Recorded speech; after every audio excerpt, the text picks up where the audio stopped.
Ring A, English commentary. Ring A, English commentary.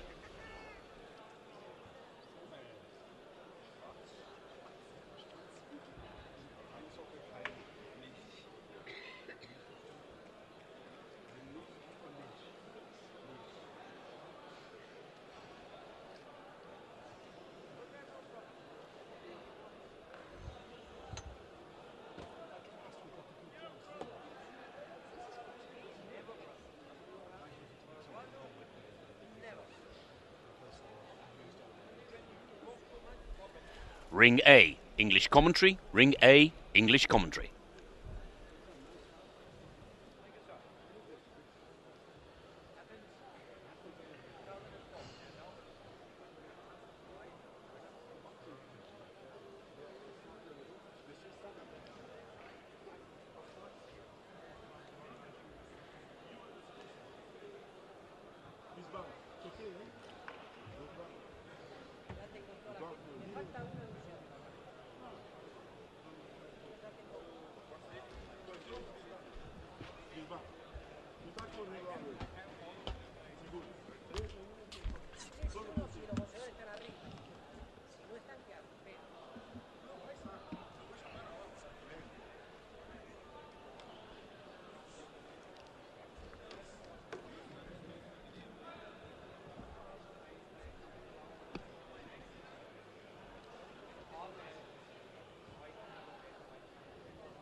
Hello and welcome to the Amateur International Boxing Association's coverage from the 16th World Championships in Azerbaijan's capital, Baku. We have reached the quarter-final stage after a scintillating round of 16 across all 10 of the weight divisions yesterday.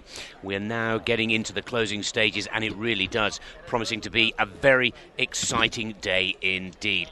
Those competitors that won their bouts here 24 hours ago by virtue of qualifying to the quarter-finals of these World Championships have already earned themselves a spot at the 2012 London Olympic Games, and that is an accolade for many here, including a lot of the British boxers, 6 of them in all going through to these quarter-finals. Well, here on the A-ring for this afternoon's session, we'll concentrate on the light fly, light welter and light heavy categories, and there promises to be some spectacular bouts with the action starting Thailand up against China, Kaeo Pongrayoon up against Shiming of China, and 2 boxers that have looked incredibly promising and incredibly strong in the preliminaries and round of 16.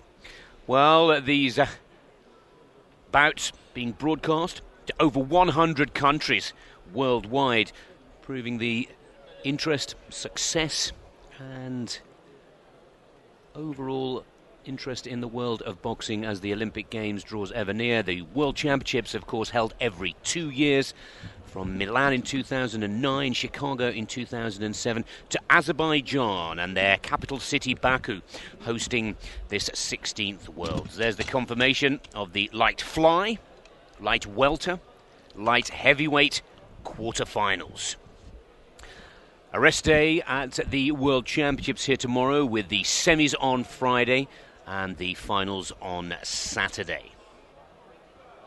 Of course, the city of Baku and Azerbaijan candidates for the 2020 Olympic Games, and I have to say, the reception here for all of the athletes, media, journalists and officials really has been more than welcoming. This has been a fantastically successful World Championships to date. But boxing is the name of the game here, and to kickstart the action in these quarterfinals, we take a look at an Olympic and double world champion. From China, now at 30 years of age, this is Shiming. What a boxer this man is, and you can go as far back as the 2005 World Championships, when this 30-year-old fighter took his first World Championship gold in Yang of China, and he's going to take some stopping today. Well, if anybody can, this young man is certainly feeling confident enough to do so. It is Kaeo Pongrayoon, 21-year-old Thai boxer, national champion and 3 times the Thai national champion. But the big story against the Thai boxer, who will be coming out of the red corner here on the A-ring today, is that he knocked out the number 1 seed, the number 1 ranked boxer, Alzada of Azerbaijan, in front of a big crowd yesterday, and he knocked him out in style, 23-8. Well, understandably so, the blue corner and the Chinese boxer, the favourite for this first of the quarterfinals.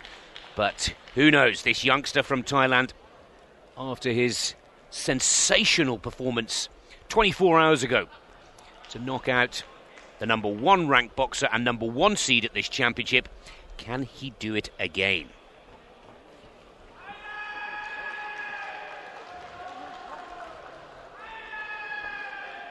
Referee, Azerbaijan. Judge number 1, Uzbekistan. Judge number 2, Turkey. Judge number 3, there is number 4, Shiming. Well, not a lot of detail. Referee, France.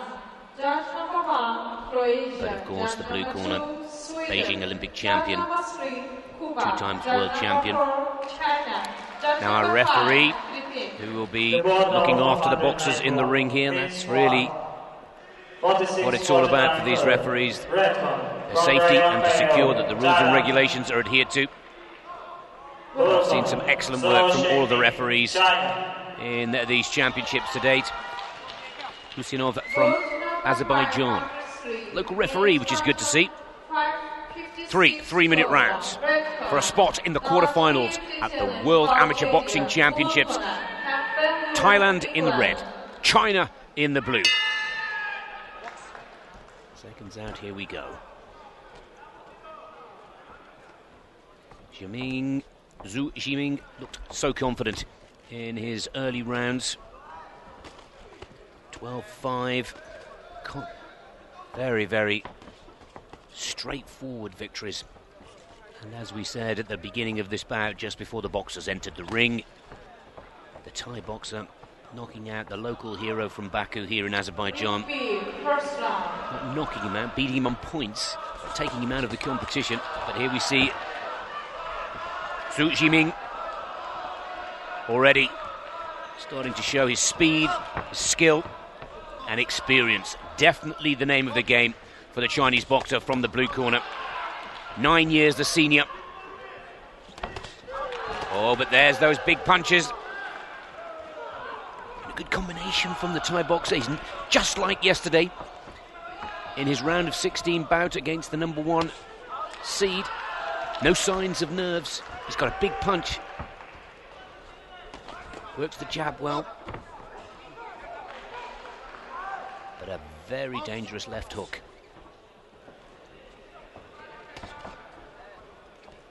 And again, showing no fear. No time for respect. There's only three-minute rounds. And no time for posturing when you get to the quarterfinals of a world championship. Pongrayoon. Just Shiming just getting a warning for using the inside of the glove there from the referee. Both boxers have put points on the board here. And again, those are scoring points from this 21-year-old Thai boxer, 3 times the national champion, but just a competitor in the last Worlds of 2009. Got knocked out in the preliminaries, but he's come of age in the 2011 Worlds, there's no question there. Shiming starting to use skills, looking for a way through the guard.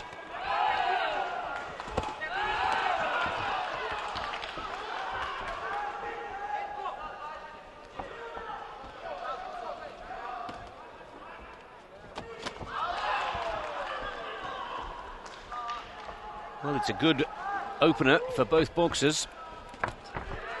Shiming looking a little frustrated by the Thai boxer, whose guard is stopping the Chinese or the boxer in blue from scoring, and the counter attack from the Thai boxer has been effective.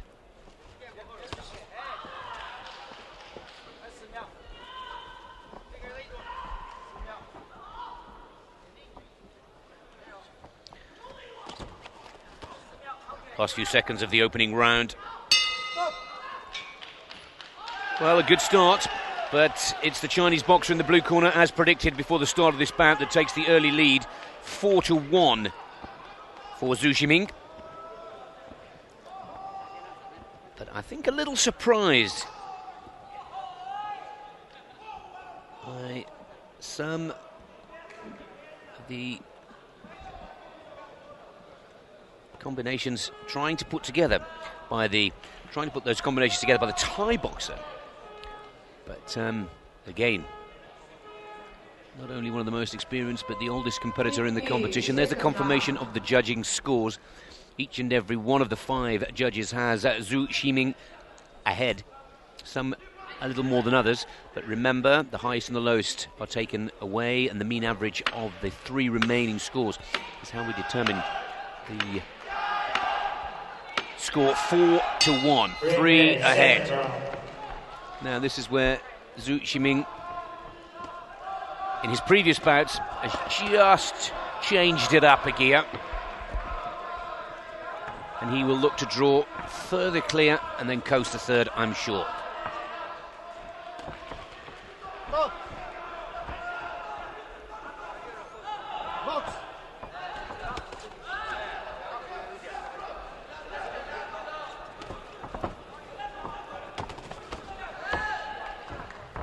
A little bit of pressure now on Pongrayoon.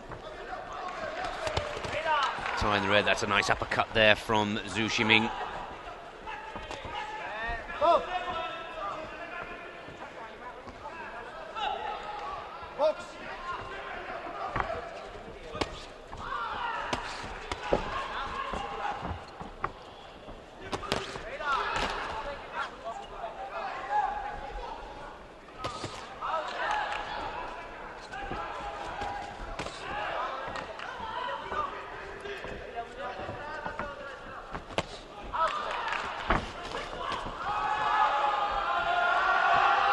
Well, no matter what the outcome of this bout, this is a massive PB for the Thai boxer in red. Knocked out in the preliminary rounds of the 2009 Worlds. But, again, confidence, brimming with confidence. Xu Shiming of China looking for a way into that, through that guard.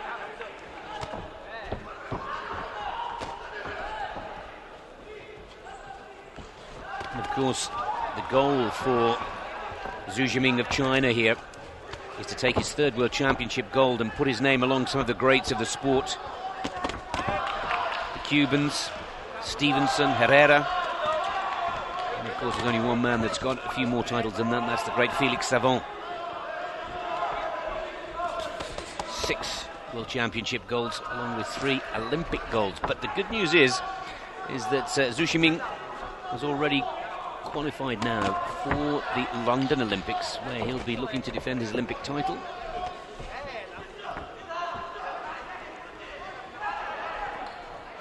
Absolutely delighting the crowds in Beijing when he took that gold.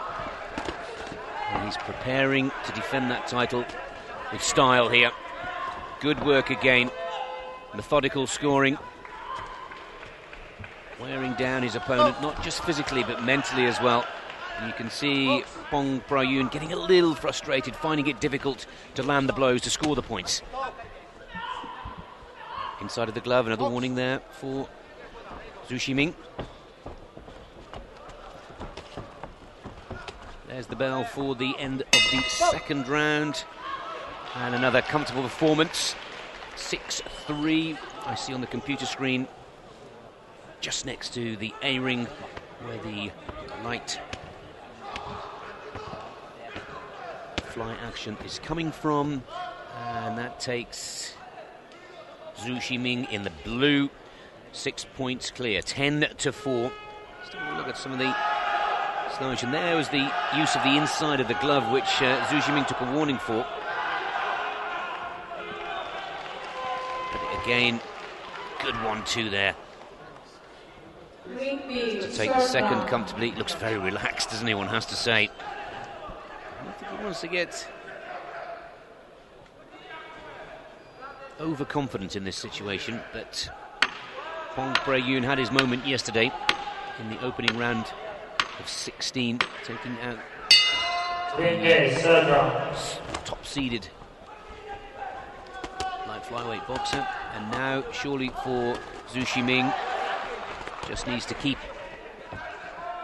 on delivering what he has done. You can see Pongrayoon trying his best to try and salvage this now.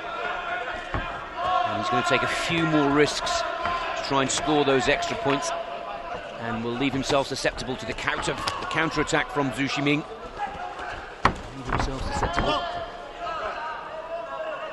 to the Chinese boxers. Hook and uppercut. Now watch this carefully.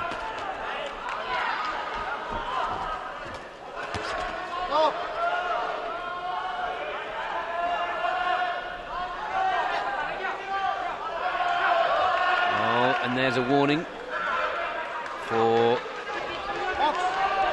an infringement for the use of the head. And you see the referee pointing to each of the judges. That's an official warning. That will give 2 points to the opponent of the boxer that has been given the warning, and the warning given to the judges as well.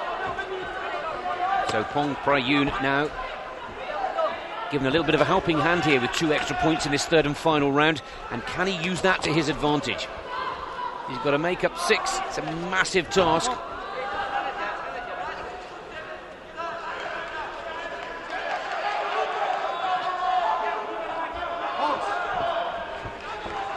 He's certainly got a little bit more luck, and you can see Xu Shiming now knows that he's given away a couple of points to the Thai boxer.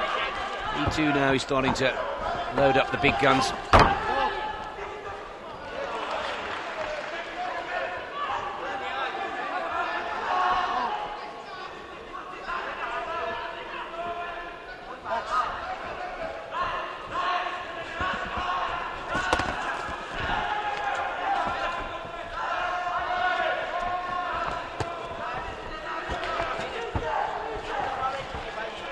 Bobbing and weaving, keeping that head moving at all times. Good footwork as well from the senior statesman of the light fly division.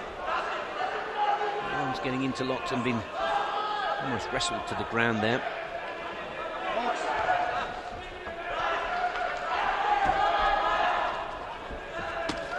Just over a minute to go in this third and final round. Kaeo Pongrayoon of Thailand has been given 2 extra points for the warnings on Shiming, but I still fear that's not enough. And the giant killer of this tournament, he's been knocking out seeded boxers all the way through his tournament so far. That giant killing run, it's coming to an end.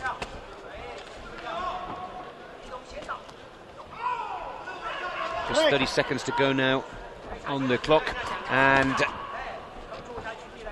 a good tactical 3 rounds, I'd say, from Shiming. And he's come to this quarter-final bout knowing that this young lad has put some of the bigger names out of the tournament, and therefore has boxed strategically, has boxed skillfully, and has just done enough to keep the young Thai boxer, who's got everything to go for, nothing to lose here really, and just worked well to keep him at bay. And the young lad knows that he hasn't done enough. And Shiming, China, one of the oldest men in the tournament, but you wouldn't have thought so the way he boxed that, because that age has also given the Chinese boxer a wise tactical play. That's the way to do it. Maximum of skill with a minimum of effort.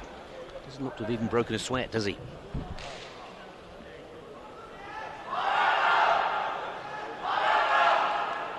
Not so sure it'll be as easy as that when he gets to the semi-finals, where he'll meet either one of the Spanish or Russian boxers. But there, the confirmation, 14-8 for Shiming, progressing through to Friday's semi-final. Olympic champion in great style, great form here. And both boxers really enjoying their work out there today. There's the confirmation. 4-1, 6-3 and 4-4.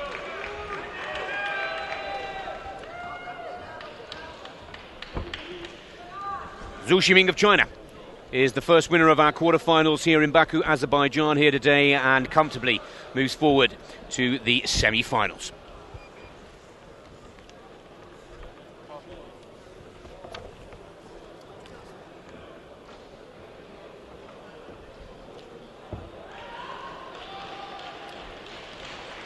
Well, the second of the live flight quarterfinals sees Spain go up against Russia. Jose Nieve, seeded 5 coming into this tournament. 25-year-old, originally born in the Dominican Republic, but now out of Andalusia. 5-time Spanish national champion, a bronze medalist at the European Championships in 2010. And again, a young boxer that has done very well to get to this quarterfinal, knocking out Patrick Barnes, one of the seeded boxers, to get to this quarterfinal.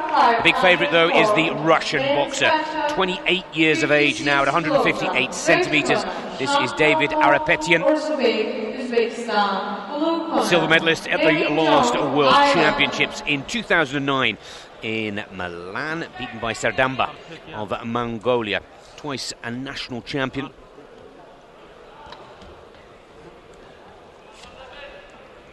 Nieve down as the 6th ranked boxer there, my apologies. 4th for Ayrapetyan. For me, Ayrapetyan has lost a very powerful boxer, and that silver from 2 years ago will be very, very clear in his mind that it should be gold in 2011.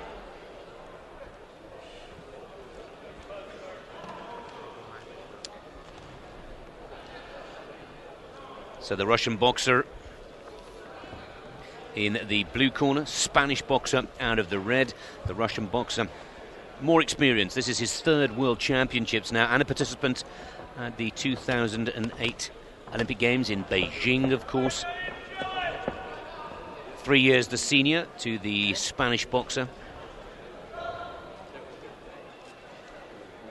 And interestingly, ironically, whichever way you look at it, David Ayrapetyan was born in Baku here, but of course moved to his native Russia. And has been boxing under the Russian flag since. So the form book says the blue corner should take this one, but Jose is a very fast, quick-hitting boxer.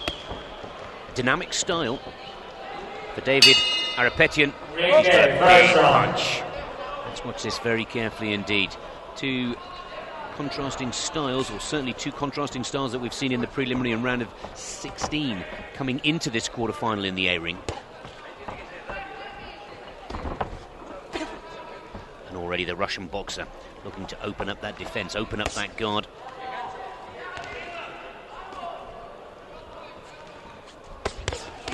There's the speed that we were talking about from the Spanish boxer. Very quick. To the body, and again.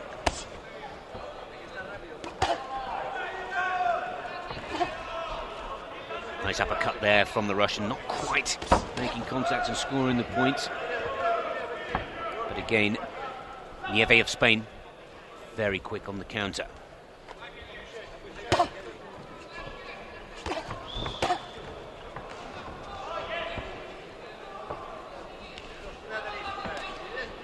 First minute down. God, nice and tight from the Spanish boxer in the red.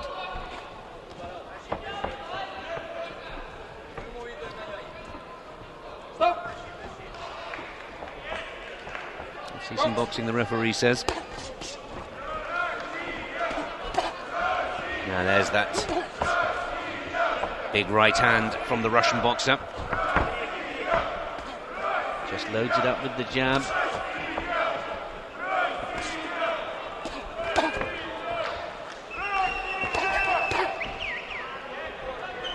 Able to get through the guard at this point, the Russian. What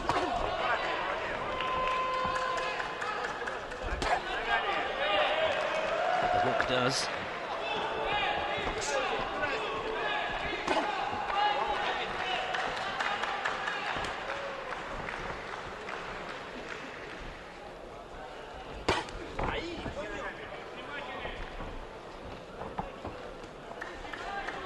Seconds to go in the first round.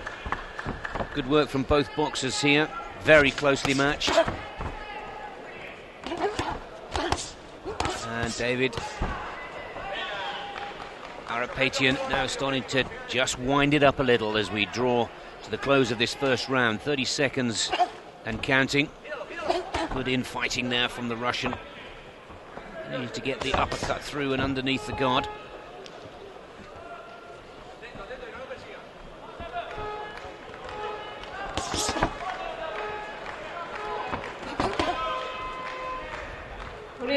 Second round. 5 seconds now, first round is done. A couple of good scoring punches from both boxers. But the majority of the work and the majority of the points going to David Ayrapetyan with Russia. 4 points to 1, 3 clear of Jose de la Nieve. Now, I'm sure that the coaches in the red corner and the Spanish boxing team will be telling to Nieve now, or explaining to Nieve, he's got to pick it up a bit. No question the guard was working well, but he's still getting through the Russian. And that's clearly shown in the score of the judges. He's 3 ahead.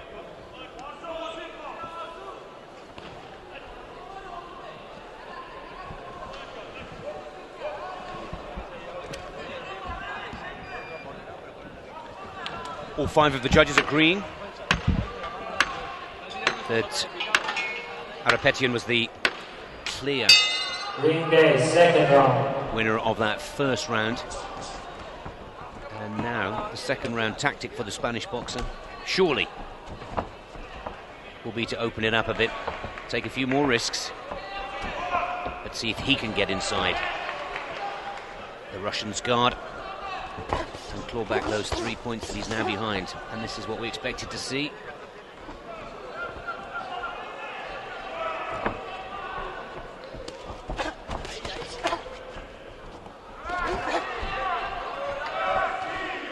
Good right hand there from the Russian, making contact, forcing Spaniard to retreat. Well, I'm sure Ayrapetyan is happy now for this measuring and waiting for the shots to count. It's a good combination there from the Russian, and he's just about, I was just about to say, he's starting to sense that he's got the mark of the Spaniard now.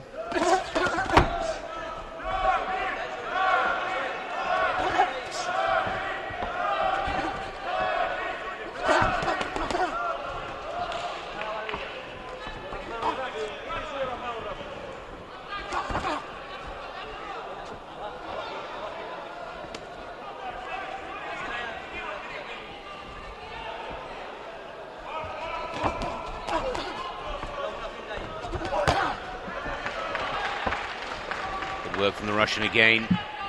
Good point scoring combination.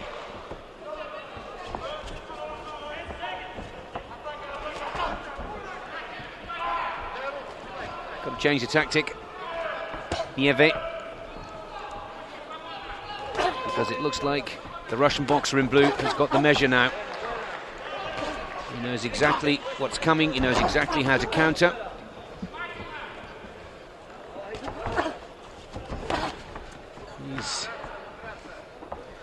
Scoring consistently.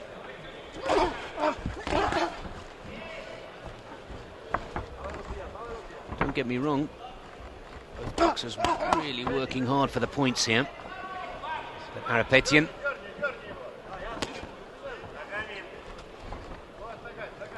with just 30 seconds to go now in this second round of 3. Stuck to his game plan.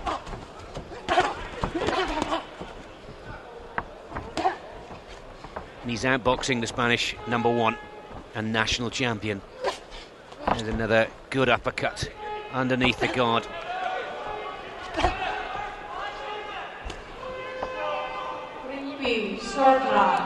And there goes the bell to finish the second round. And again, it's 5-3 the scoring. A better round for the Spanish boxer. But you put that into the total scores over the 2. And he's now 5 clear. Ayrapetyan, and unless something goes completely wrong in this third and final round, the Russian now will just box to keep the Spaniard at bay.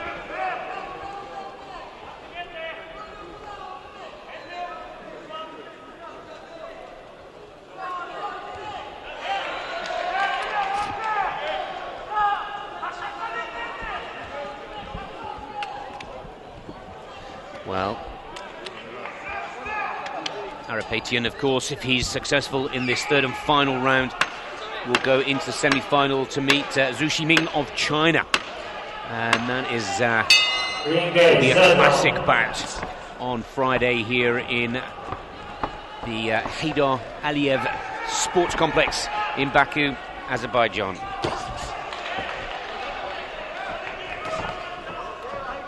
Pressure now really on the young Spanish boxer. Hasn't really been able to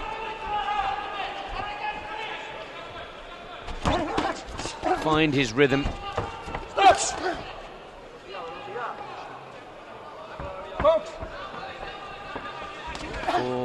For Nieve, perhaps in the draw, the easier of pathways.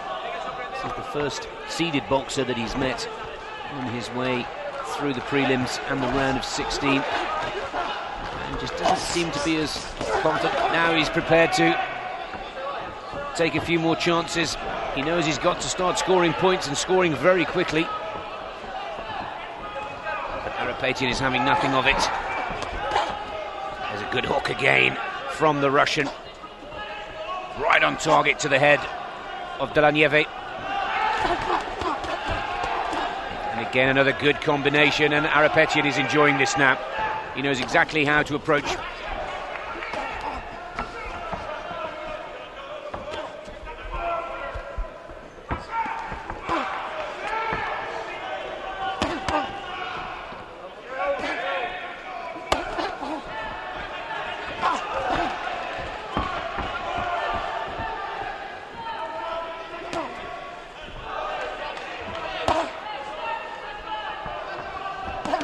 Now, understandably so, looking a little tired towards the end of the third and final round. Perhaps one last final attack now with a minute left.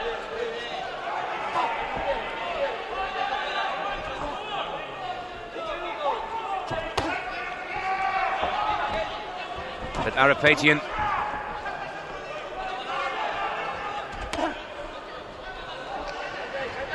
has got this under control, hasn't he? I'm sure you agree. Again, another good 1-2 combination, both to the target. And Jose de Nieve of Spain, well,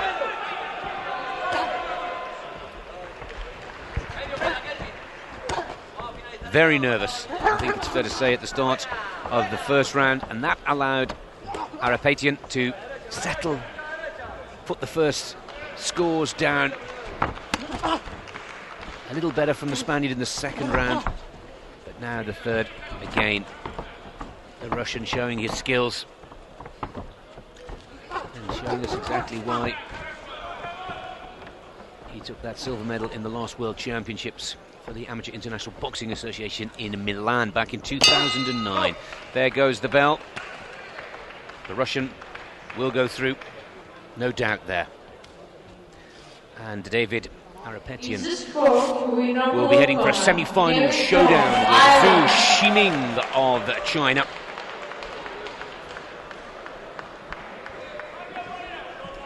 Something that we're looking forward to already, I have to say. Here's the confirmation of the final third round score and total scoring for the three-minute rounds.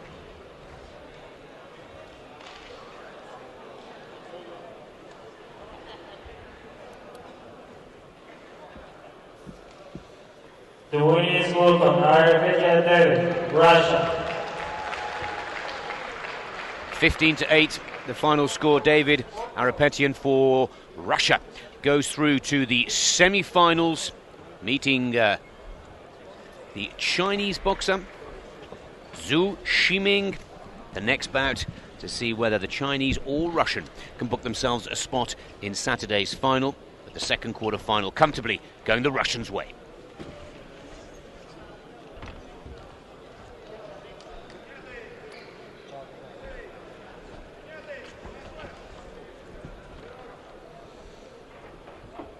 Brazil, England.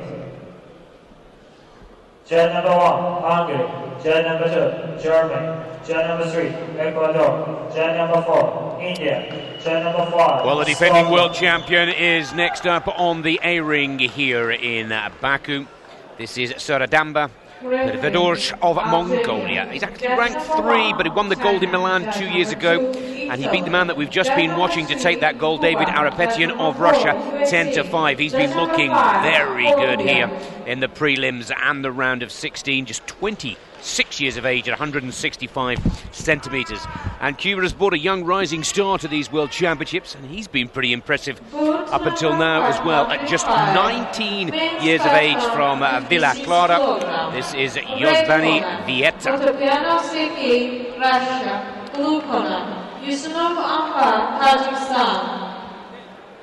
The ball now for 193. Men's light fight, 46-49 kg. Red one, Purevdorj, Serdamba. Another confirmation of that gold medal for Purevdorj. Blue one, Veitia, Yosbany, Kumar. From Banta, and for Veitia, a very stylish boxer. And all the flair that we've come to expect from the Cuban boxing squads. The most successful nation in the history of World Championship amateur boxing. The names just keep rolling off the tongue. Felix Savon, Stevenson, Angel Herrera. Between them, 12 World Championship titles. Mike Bassey from England is the referee for this third quarter final in the men's light fly division, 46 to 49 kilos in weight. Now Serdamba from Mongolia is the hot favourite to take this one, but Veitia has been causing upsets along the way. The Cuban boxer in the blue, the Mongolian boxer in the red.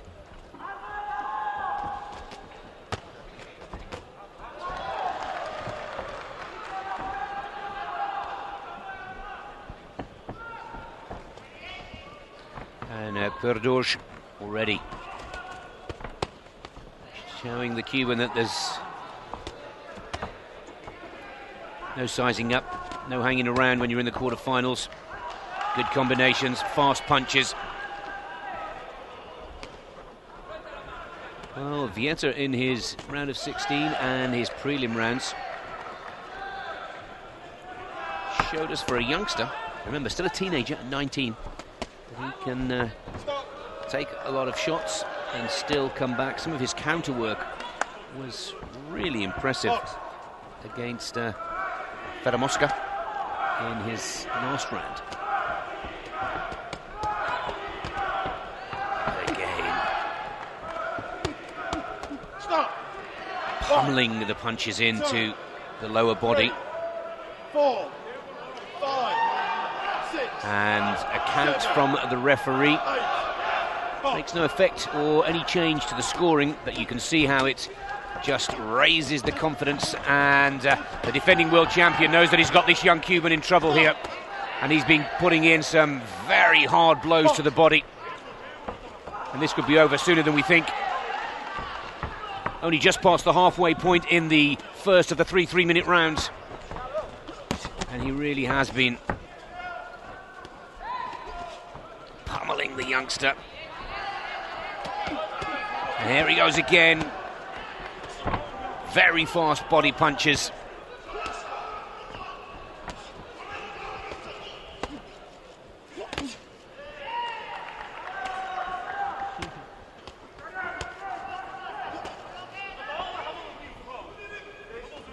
Well, the defending champion really is having none of it with this from this youngster. And so often we've found ourselves saying that there's always that little bit of extra caution, a little bit of extra respect from any newcomer from the Cuban squad. But not today from this Mongolian. He's come out on this first round. The youngster has already had one count, and there's a lovely little jab inside, right on the target of young Veitia. Stop. And down he goes again. 2, And this young lad is struggling here. 3, Done so well to get to the quarterfinals, but when you start meeting some of the big names, 8, 5, and of course the Mongolian boxer, some 7 years the senior. And that's it.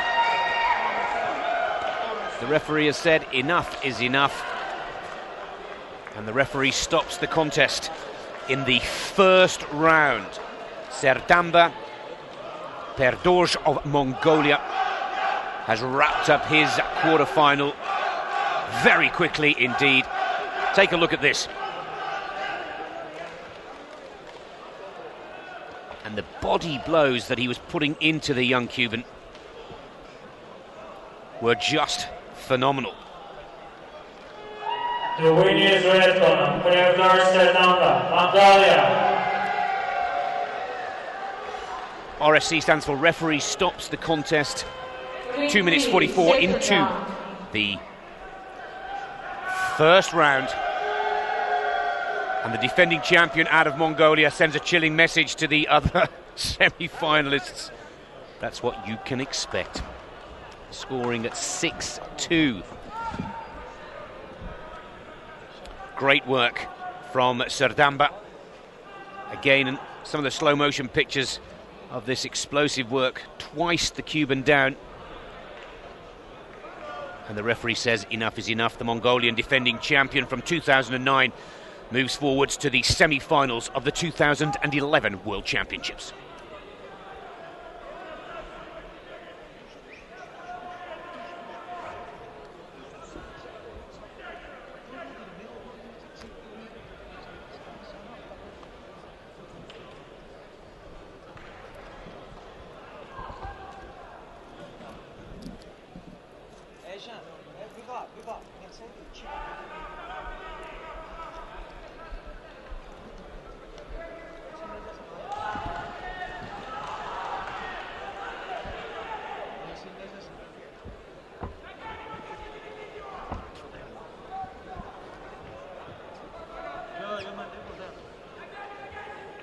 Referee, Belarus. Judge number 1, Poland. Judge number 2, Greece. Judge number 3, Slovakia. Judge number 4, Canada. Judge number 5, Turkmenistan.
Sağlam gönder. Biz onu gönder.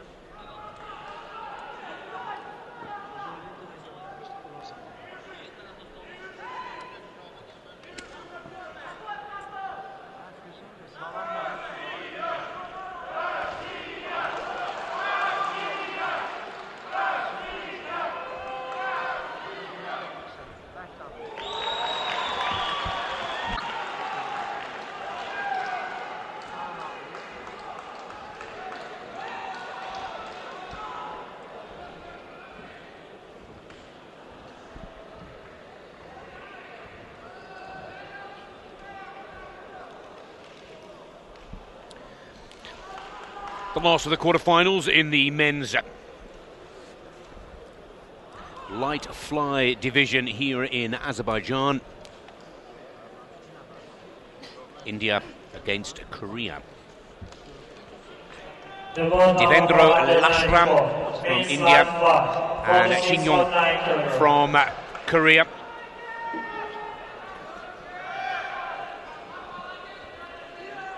Now the Korean boxer in the blue corner, Shin, the 2011 Asian Games champion. Just 22 years of age, 169 centimetres, residing in Seoul. And in the red corner, Devendro Laishram from Manipur in India. Sushila Devi is his coach. But as you can see, Shin, Korean, seeded 2 in this competition. 5 judges out of Poland, Greece, Slovakia, Canada and Turkmenistan. Our referee, Asanu from Belarus.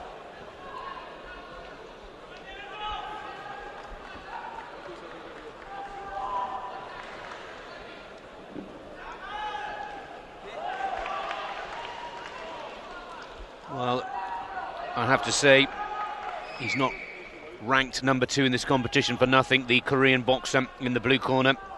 And he's come through to this quarter-final round with some impressive score. His last bout, 22-10, 22-14. He's been scoring very high in each and every round. And for Laishram, just 19 years of age, the lesser experienced boxer of the 2, junior national champion and Asian Youth Games champion. But stepping up to the senior ranks, he's done so well to come this far in this tournament in only his second year as a senior boxer. But you can see the height difference that is also going to help the number 2 ranked boxer here in the blue, the Korean. Oh, good. Oh, what a punch. And there was a magical combination. And was Shin... No, not a count. It was... Well, Laishram has made it quite clear that he means business.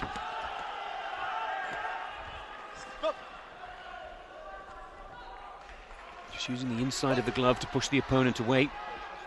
The warning from the referee. This is a great start from the Indian boxer in red. And again, the coaches have told him, just go straight at it. Scored the points in the first round, and again there's another. Right hook that finds the target of the Korean boxer, and the Korean now is starting to sense that he's too has got to start putting some punches in.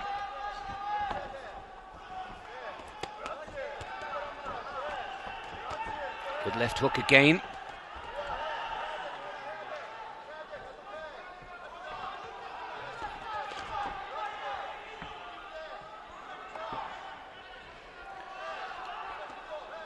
Well, Laishram knocked out the 7th-ranked boxer Quater from Ecuador to reach this quarter-final.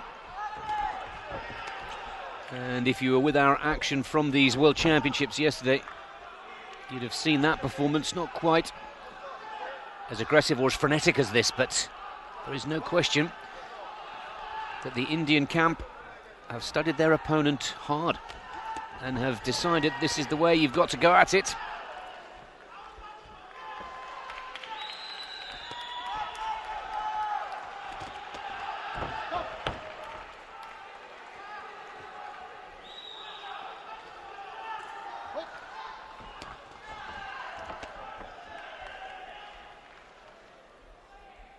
.30 seconds left on the clock for the first round.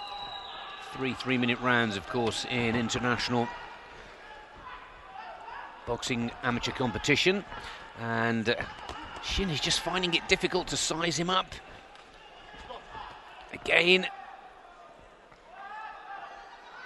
A little bit of a warning from the referee again for holding. He's doing it again. He needs to be careful. A third warning, and then those points will be added to the Koreans' score.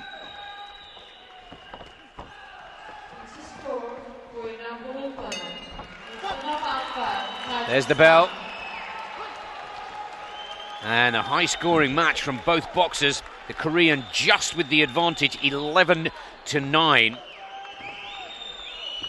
But Devendro Laishram from India. And that was not a hit. Difficult to see whether he'd struck him or not from the camera angle we were following. And again, Shin's counter-attack, impressive. But Laishram just flying at him, prepared to take a punch or two on the counter. And there is the confirmation. You can see that there's 2 of the scoring judges there have the Indian boxer ahead. But the mean average, with the highs and the lows taken away, gives the Korean a 2-point advantage, 11-9, going into the second round.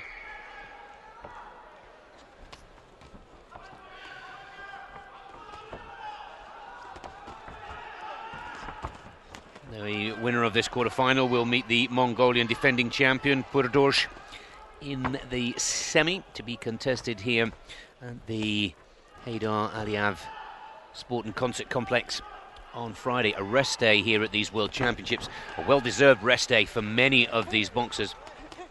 Number 506, men's 56 kilogram. Red corner, Alvarez Lazaro, Cuba. Blue corner, Gadzhialieyev, USA. Well, I'm sure the question that you're asking, as I'm about to here, is can Laishram keep up this momentum?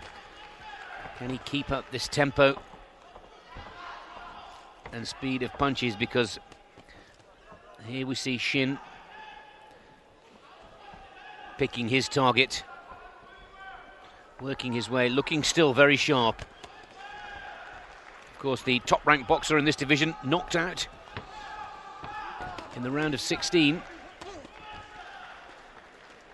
But we still have the defending world champion.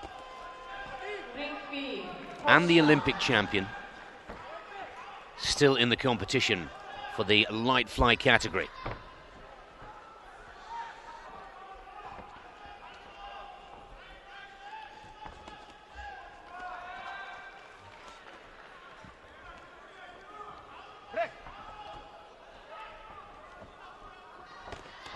Oh, lovely 1-2 there from Shin.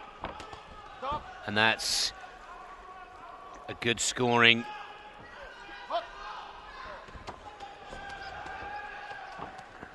Shin now starting to get through much more consistently.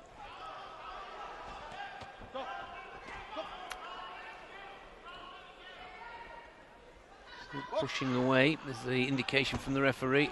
There's another good right hand from the Korean. And now this is how he boxed the second part of his round of 16 24 hours ago. Laishram just running at him with the punches flying. But Shin has now got the measure of the Indian boxer and is starting to score consistently. And he's also starting to give us a very clean demonstration of his skills. There's a return counter there from Laishram to put a point on the board for himself, for India. But the boxer in the blue, for me, definitely from the halfway point of this second round now, starting to take control of this fight. Two big right hands there.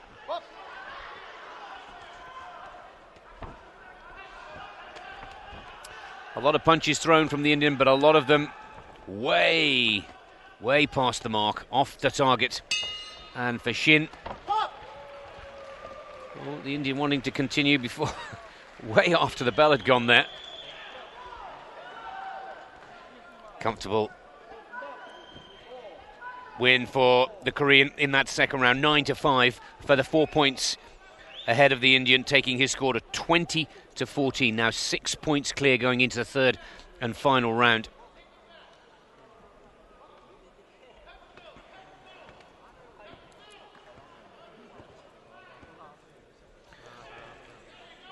And there again, Shin staying calm. That was a lovely bit of work there, a lovely bit of footwork to get out of trouble. Saw it coming, dipped out of the way. And an indication how sharp the Korean boxer is. There's the confirmation of the scores. 14-20, six clear for Shin of Korea. Third and final round now. Not quite sure how the Indian can change his tactic here unless one of those wild right hands of his. But Shin not very happy with the Indian for hitting him twice, 3 times after the bell had gone. You can see the Korean looking for a bit of a scrap here. Doesn't need to be that aggressive towards the end, but clearly not very happy with the way the Indian behaved at the end of round 2. Shin's not done yet. He may have a 6-point advantage, but that's already greater. He's kept his calm, he's kept his cool.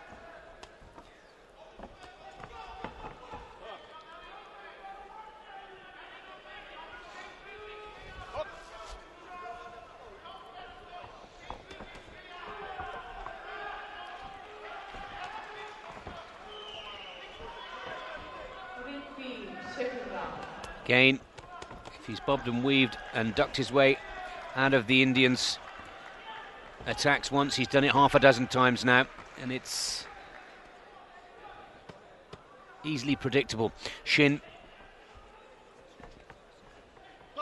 as we reach the halfway point of the third round, no question, he's heading to the semi-final. He'll meet the defending champion Purevdorj of Mongolia.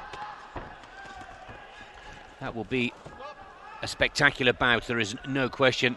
But Laishram, now he's run out of ideas, and the style that he has and the game plan that he's brought to this bout has been clearly marked red and dismantled by Shin, the Korean. showing his skill.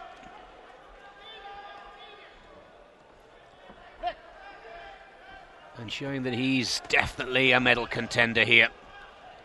And I'm talking gold. 1 minute left now on the clock in the third and final round.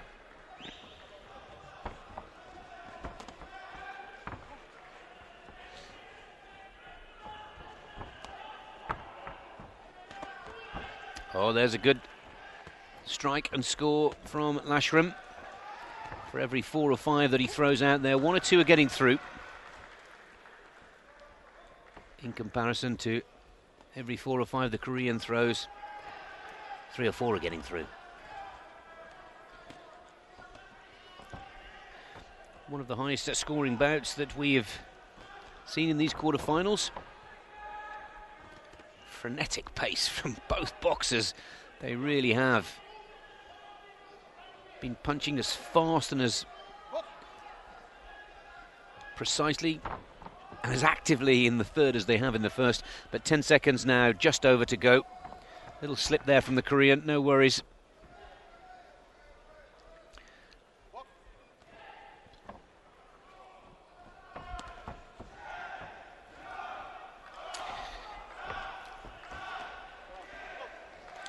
Well, Shin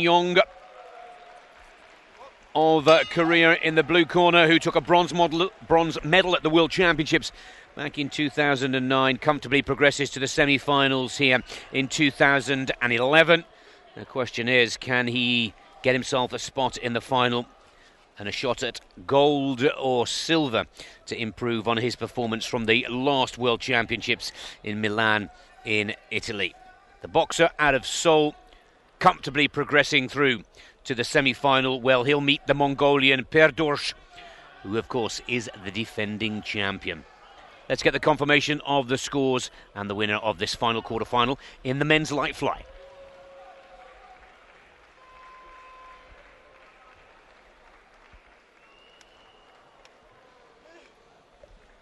The winner is blue corner, Shin, Korea. 28-16.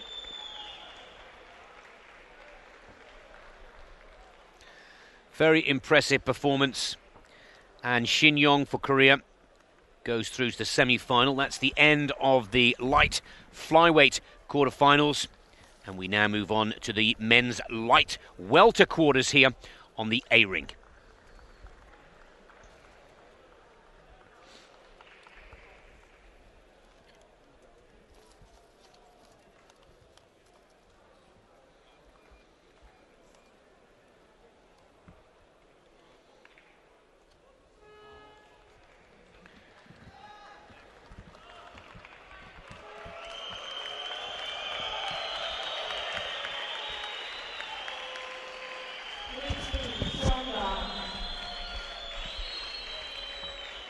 Referee, India. Judge number 1, Colombia. Judge number 2, Canada. Judge number 3, Morocco. Judge number 4, Greece. Judge number 5, Stalker.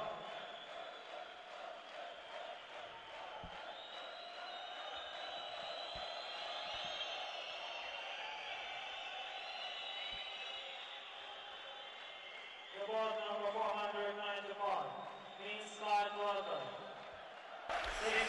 Massive cheers here in Baku, Azerbaijan, as one of their main medal hopes in the light welter division.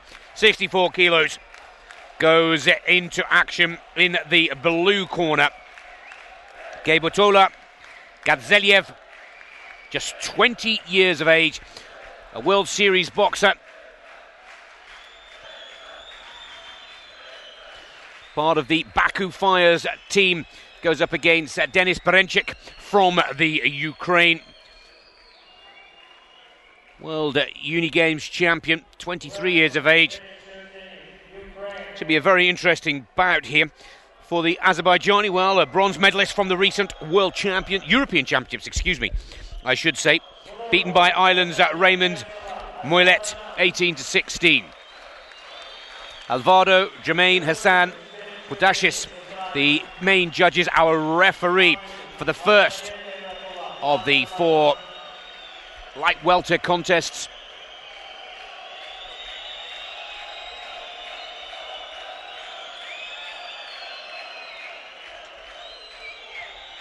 Jay Cowley from India. Well, Berinchyk, who knocked out the Spanish-seeded boxer Jonathan Alonso in the round of 16 to reach this quarterfinals. The Azerbaijani, who is seeded 8 going into this tournament, has also looked very impressive. And Ramonov was disposed of by Gadzhialieyev. Understandably, no shortage of support for the boxer in the blue corner. Both of these competitors and fighters have recorded a career best getting this far in the competition. Both young talents. A lot of expectation from their coaches and teams, friends and families. And for me, the 20-year-old Azerbaijani boxer in the blue, Gadzhialieyev, is the one to watch out for. Just keep that head up. The instruction from the referee. Berinchyk searching to size up the cover and guard. The Azerbaijani, nice quick 1-2 to open up the scoring in this first round. And again.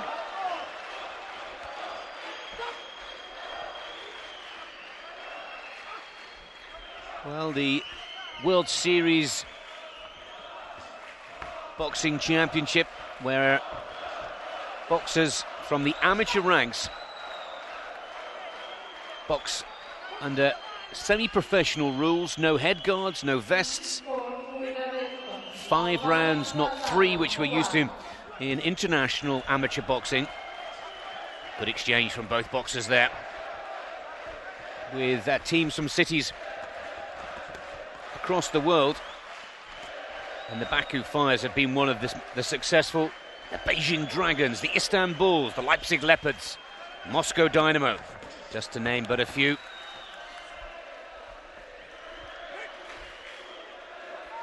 It's a good start for the Ukrainian, a lot of support. Keep that head up.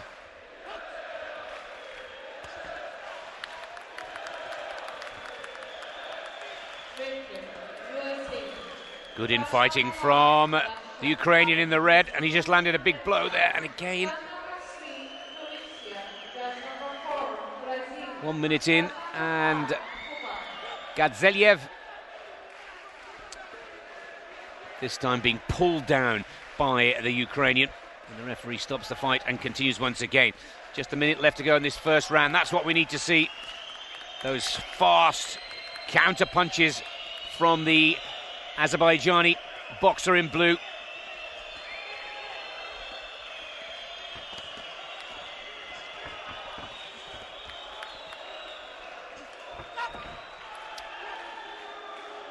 Well, again, boos from the crowd.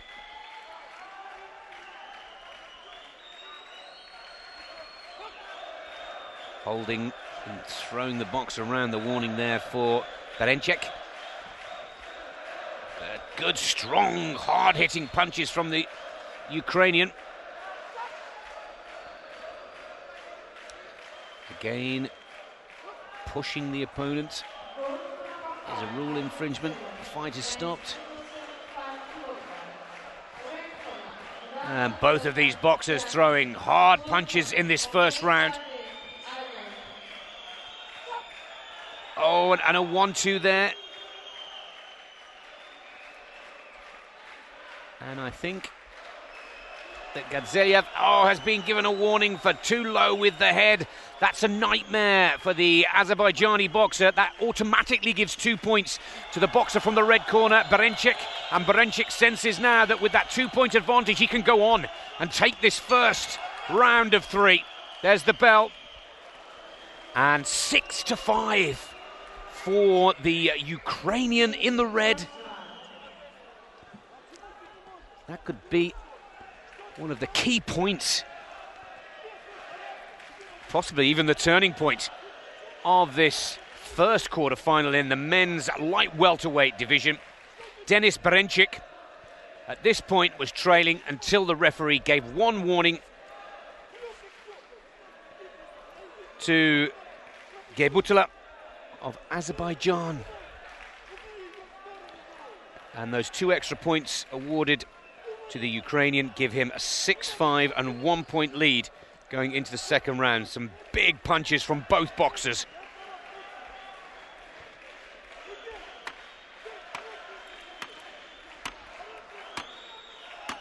Well, Britain's, or England's I should say, at these World Championships, Thomas Stalker will be up next. But this is turning out to be a great opening bout in the light welterweight division. And again, look at Gadzhialieyev here now. He knows that he's got to take this fight to the Ukrainian. But this is the way the Ukrainian wants it to be. Now surely the warning will be for the Ukrainian. Pulling down with the head again. Yes. And this time the points given to the boxer in the blue corner for the foul from the Ukrainian. So those 2 points that Gadzhialieyev gave away in the first round have been returned in the second.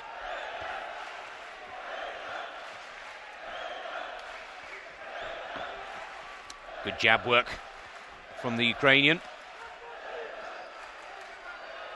Just got to be a little bit more proactive, a little bit quicker. And good combinations from Gadzhialieyev. He's trying to hold on to Berinchyk and he doesn't want any of it. Wind the elbow, says the referee.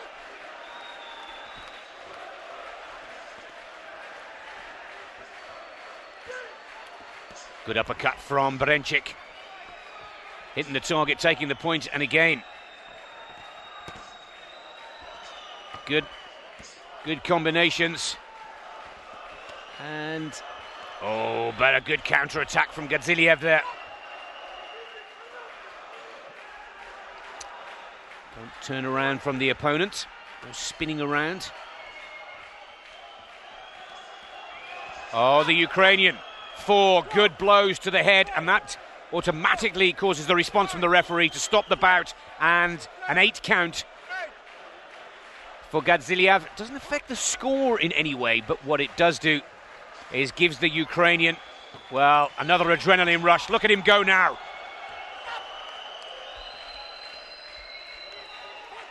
And Berinchyk is starting to sense that he can take this one. That count in the second round has spurred him on. And again, these are going through. Referee stops. Looks like the gum shield is gone. Just over a minute in the second round. And for me, Denis Berinchyk of the Ukraine has got this one at this point, even though he's given away 2 points to the Azerbaijani boxer in the blue at the start of this second round. And again, getting through the guard. Oh, good combination. And again, the uppercut does the work. Uppercut goes through again. Good counter-attack from the blue boxer. And another good 1-2 from Gadzhialieyev.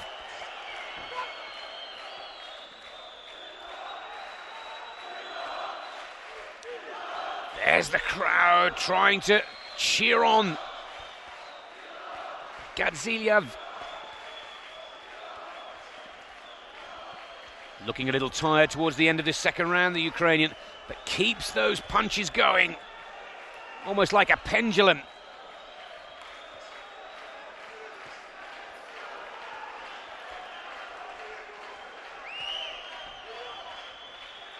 Oh, gets through there, Gadzhialieyev. There's the end of the second round, and that is understandable. 17-8 from the Ukrainian. Got a nasty little cut just on the side of the nose. Out of the eye, though. But look at these exchanges. Both boxers with full power. But the Ukrainian Again, Denis Berinchyk could be causing an upset here, and the local crowd will not be happy. They were the combinations in slow motion that gave the referee no choice but to give Gadzhialieyev the count. 17-8. 10-point advantage. Now, the tactic from Berinchyk here. Stick with the same plan or ease off a bit. 10 points clear. He's got a huge margin.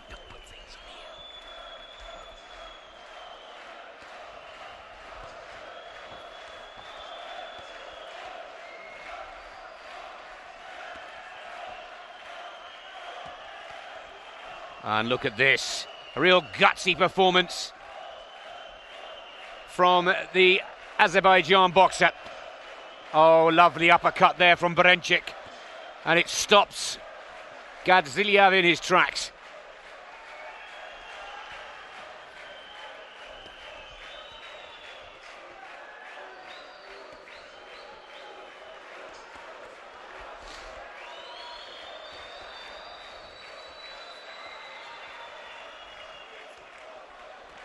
And again, the Ukrainian, every one of these blows is going through.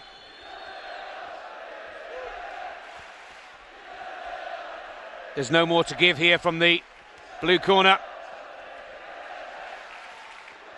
I'm not sure the referee will let this go the full 3 minutes.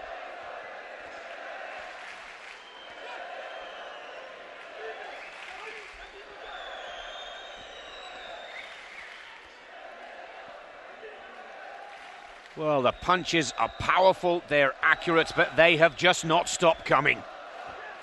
And Denis Berinchyk, well, just 23 years of age. The greatest achievement in his career to date, and don't get me wrong, we're not undermining it in any shape or form, is the winner of the World Student Games in 2010. But in this kind of form, who knows what could happen?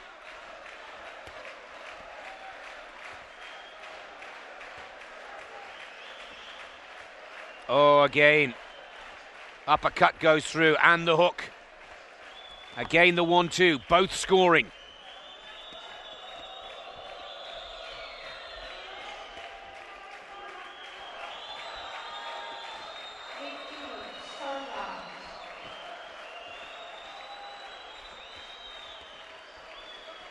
.40 seconds left in this third round.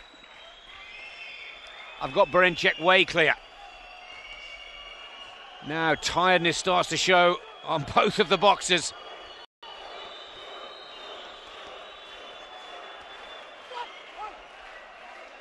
That's enough. 8 count. No, he hasn't stopped it, my apologies. Just an 8 count for Gadzhialieyev.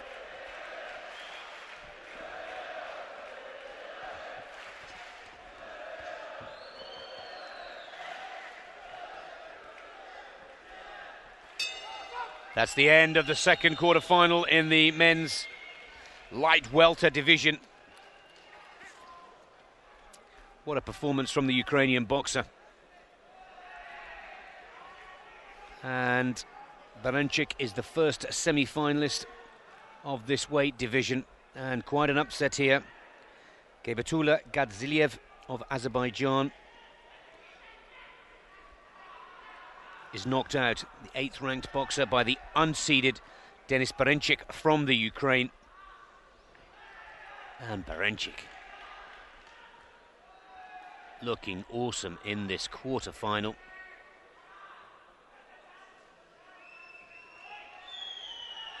No question. Denis Berinchyk of the Ukraine moves forward to the semi-final in the men's light welter, 33-19, an emphatic victory in this quarter-final.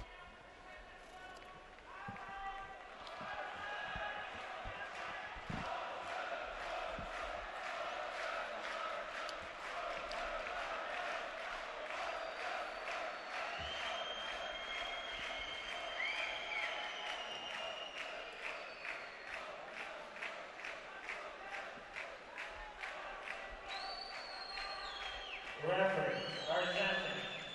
Judge number 1, France. Judge number 2, Hungary. Judge number 3, Korea. Judge number 4, Vietnam. Judge number 5, Ecuador.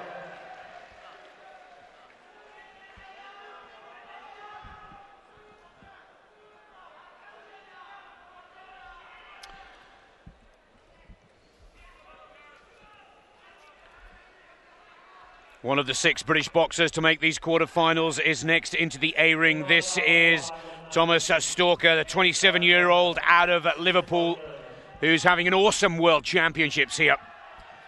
He's going up against the Indian Manoj Kumar, 25 years of age.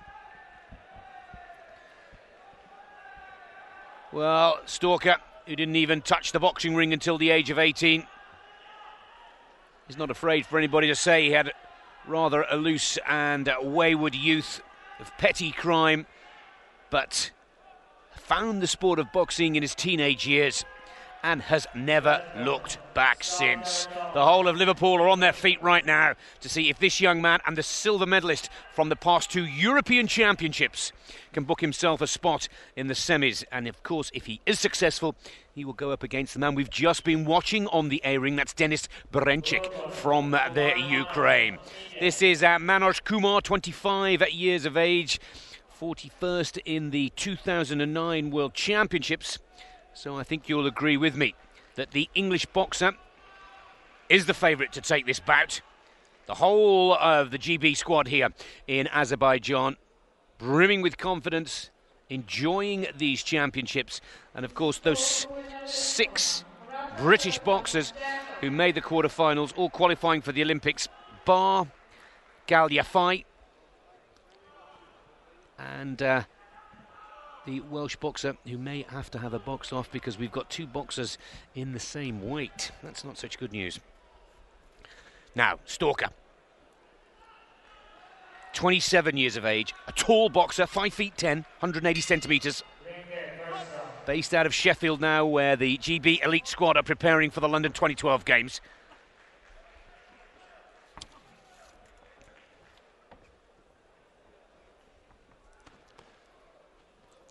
'79, a comfortable progression from the round of 16 to the quarters, beating the Russian Salyankov.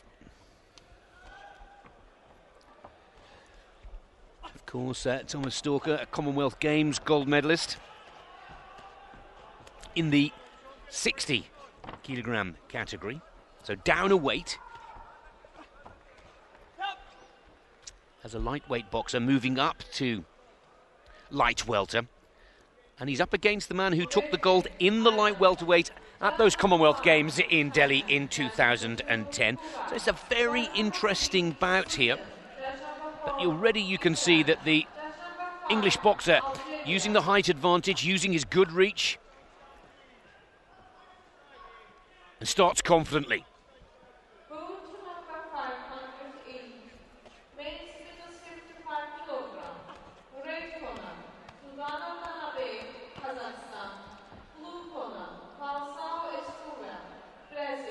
Thomas absolutely delighted to have confirmed his qualification to London 2012. He was overlooked for the Beijing Olympics. He qualified, but they decided to select his friend Frankie Galvin instead. So this has been a patient wait for Thomas Stalker to get his chance of Olympic glory. I'm sure that's not on his mind right now. It's the World Championships, the name of the game for this English fighter. The combinations are working well.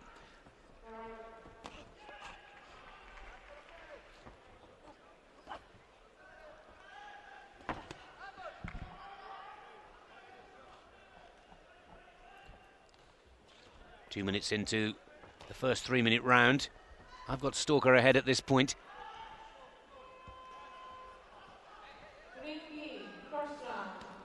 Just both boxers hearing the sound from the B ring there, and a little mistake thinking that it was the end of their first round. They've still got another 40 seconds to go.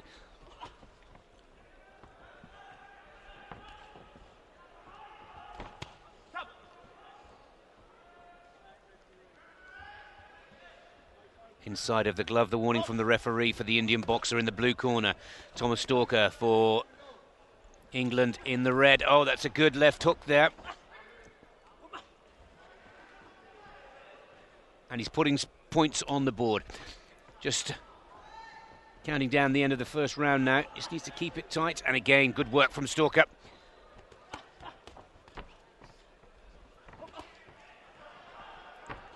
Kumar returns with a good point-scoring jab. Combinations are working. Stalker this time, inside of the glove. Again, the hook working nicely for the English boxer. There's the end of the first round. And Thomas Stalker, well, I got him down a little bit more further ahead than that, but the mean average of the 5 judging scores has the English boxer 5-4 ahead. So Thomas Stalker, 1 point clear. 2 Commonwealth Games gold medalists here in action. But the Indian boxer winning his gold in this weight category. Thomas Stalker, since 2010, moving up to the light welter weight division.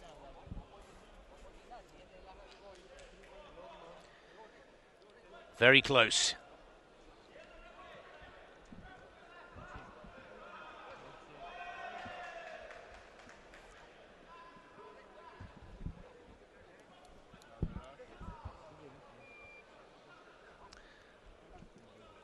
And the judges agreeing there.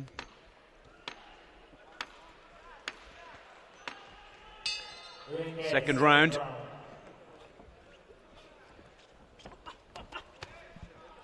Good opening combination from the English fighter.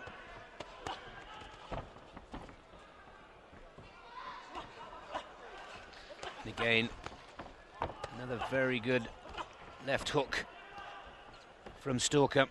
Just needs to keep that head up a little. Referee watching carefully. He's already been warned once. We've seen in a couple of the quarter-final bouts here at these World Championships that the third warning, the referee will turn to the judges, and 2 points given to your opponent will not help the case here of Thomas Stalker, looking to book himself a spot in the semi-finals. 6 boxers from the United Kingdom coming through to these quarters in different weight categories. All from Team GB, as we now know them. Oh, again, that uppercut's working so effectively for Thomas Stalker.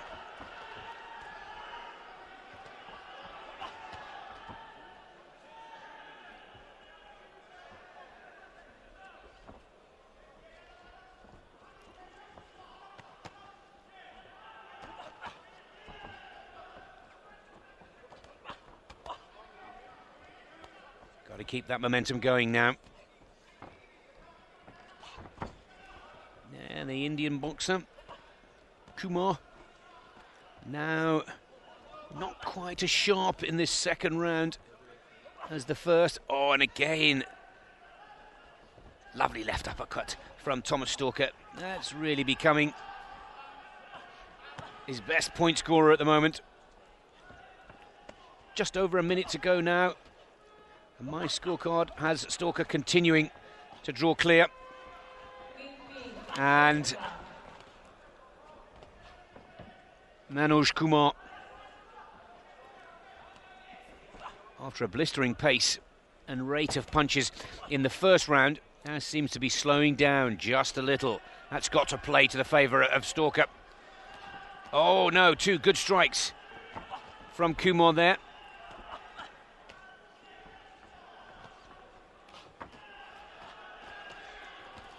Kumar trading blows with the English boxer.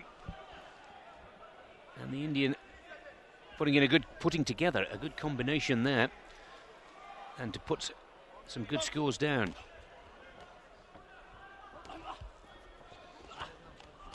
There's the left hook again from Thomas Stalker. Rattling into the head of Kumar.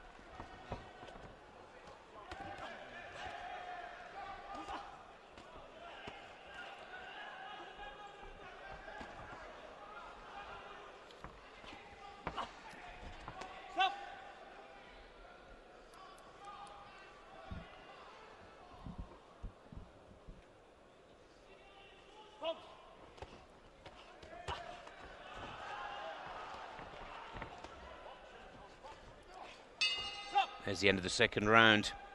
And a good round for Tom Stalker. Takes that round 11-7. Now drawing 5 points clear of Manoj Kumar. Slow-mo replays shows the English boxer taking 7 good hits right on the target from Kumar. But if he can keep the momentum going, keep that strike rate going and keep that left hook scoring, it's looking good for a place in the semi-final for Thomas Stalker in the men's light welter division. There's a confirmation of the judges' scoring. 11-7 for the English fighter in that round. The total scores now 16-11. 5 clear. Not in a position to relax or kick back. He's got to keep it going through this third and final round. But Stalker, so far, so good.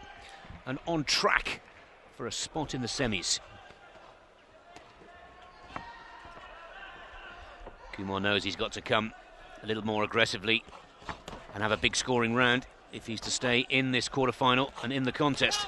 Oh, and he's doing just that.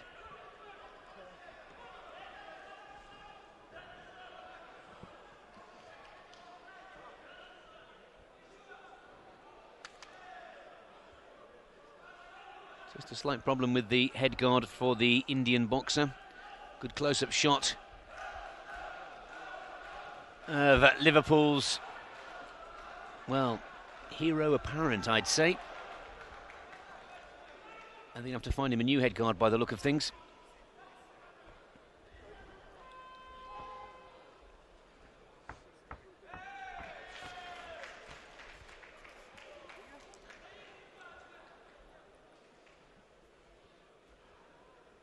Well, I think this will play to the advantage of Thomas Stalker. He's having a good breather. They get a minute's break for in between each round, remember. And a little more now. Now, if that affected the concentration of Kumar, let's see if Thomas Stalker can use the whole situation to his advantage. Kumar, as we said at the beginning of this third round, knows that he needs a big scoring round, and that combination is working beautifully. With the jab, then the hook, all of the skills coming together now for Thomas Stalker.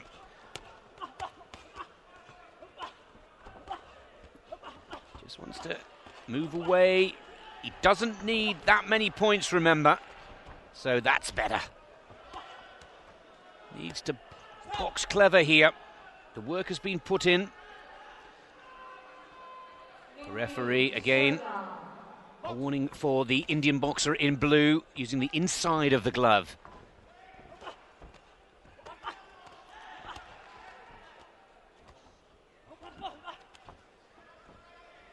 Well, Thomas Stalker, by my account here, even with half of this third round to go, is on his way to the semi-finals. He's going to meet big Denis Berinchyk from the Ukraine in the semi-finals here in Azerbaijan on Friday.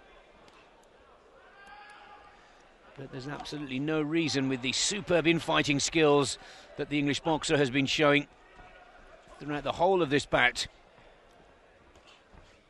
that he can take the Ukrainian and book himself a spot in Saturday's final. And the Liverpoolian will go for gold. Just a little warning from the referee for turning around away from the boxer.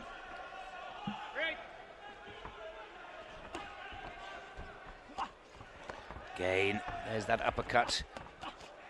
Great work from the English boxer. Relentless.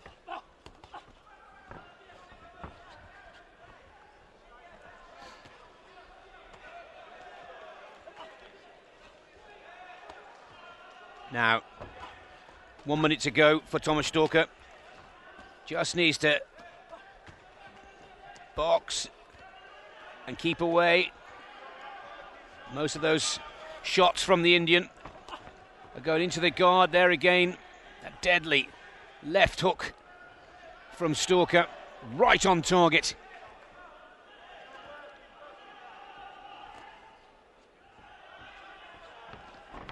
And again,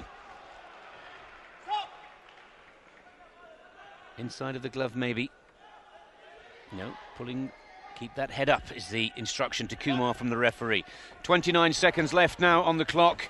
Count them down if you're watching back home because Thomas Stalker not only booked himself a spot at the London 2012 Olympic Games with his performance in the round of 16, but he has now booked himself a spot by my card here in the commentary box in the semi-finals of the 16th World Amateur Boxing Championships in Baku, Azerbaijan, with an excellent performance, skillful boxing through all three of the rounds. And there goes the bell. Surely that's a done deal.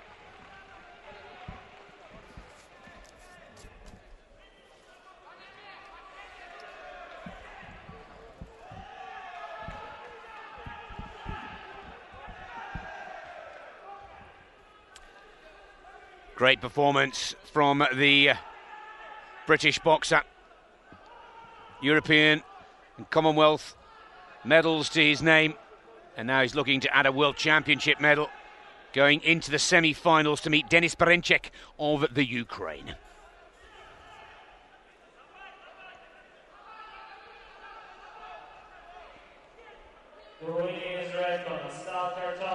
Liverpool's Thomas Stalker heads to the semi-finals of the World Championships here in Azerbaijan with a commanding victory at 24-18 against Kumar of India.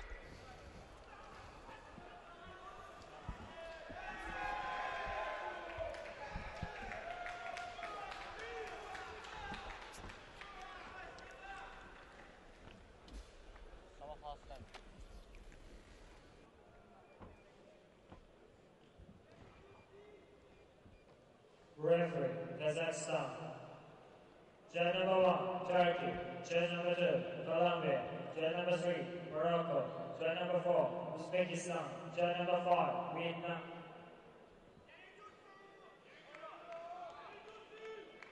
The world number 497. Men's lightweight, 64 kilograms. The other side of the draw now here on the A-ring in the men's light welter division. And we have Hungary up against Brazil. Here's the Brazilian, Everton dos Santos, 23 years of age, from Salvador, WSB boxer, World Series of Boxing team member.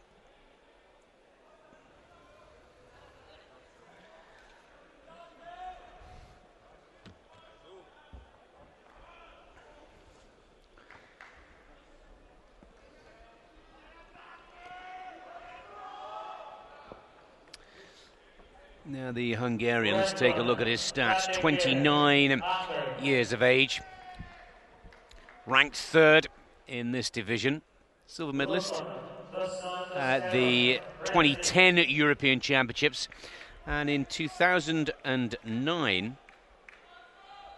just missed the medals in fourth spot. Now for the Brazilian, there you see that he's a member of the Los Angeles Matadors World Series boxing team.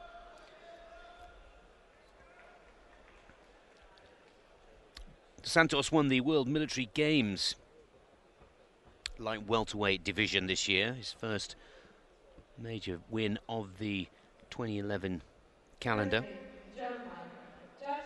7th place for the Brazilian in the World Championships 2 years ago. But he was fighting as a lightweight then. Dos Santos has since moved up to light welter since joining the World Series of Boxing.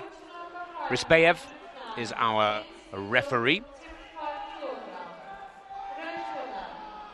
Now, Gyula for Hungary in the red, Everton dos Santos for Brazil in the blue. And the Hungarian wants to get on with this right away. Comes powering into the boxer in blue with a good combination, nice and early. Wants to show the Brazilian that he means business here.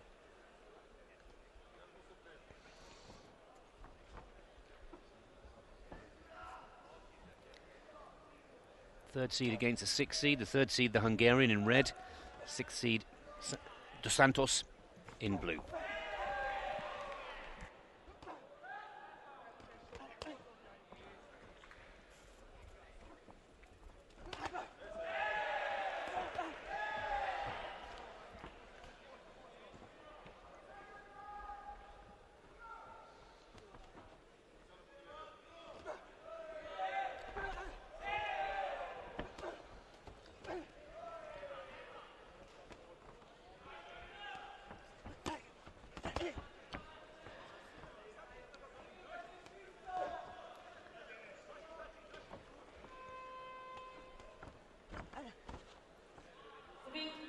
First round.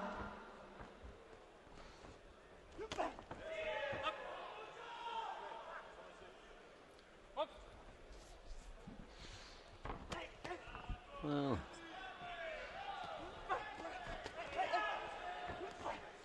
good work from the Hungarian. Putting the jab out. To Santos.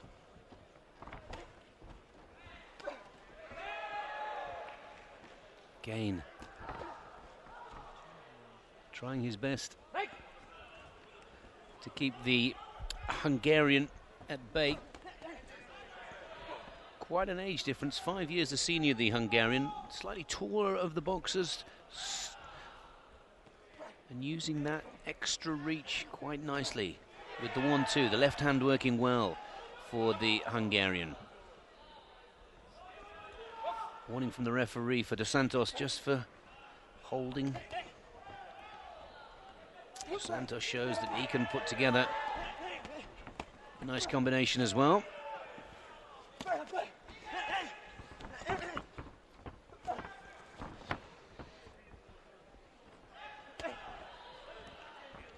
Good jab from the Brazilian in blue, and again good combination punches here. Kate finds himself caught in the corner, but counter punches his way out. He's got a big right hand, the Hungarian.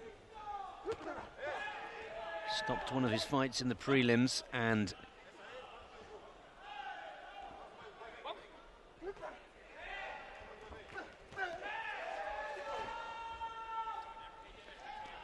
knows exactly what it takes, the Hungarian, to get into the semis. Did that before.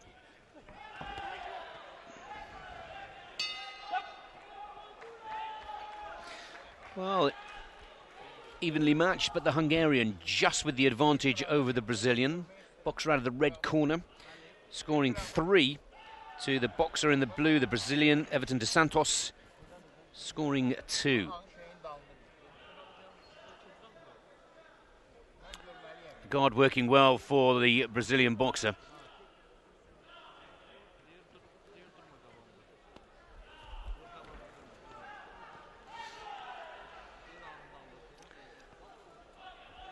Now, Gyula, Kate from Hungary. It'd be interesting to see whether he draws on his experience here, by far the most experienced of the two. A competitor for the Hungarian national team at the 2004 Athens Summer Olympic Games. So he certainly found himself in a pressure situation a few times in his career to date. And second round, Hungarian just with the 1 point advantage. Still, any boxers quarter-final to wrap up here.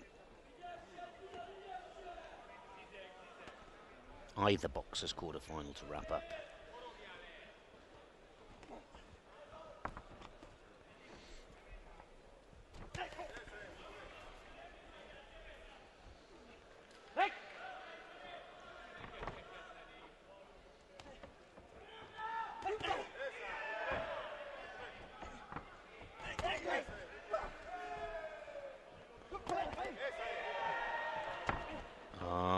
A little bit of taunting from the Brazilian, is firing up the Hungarian, and I think that's the way Everton Dos Santos has decided he wants to play this. I wouldn't go as far to say as winding him up, but just letting him know that he's prepared to mix up the shots, play a little bit with the tactical game plan. If nothing else, frustrate the Hungarian.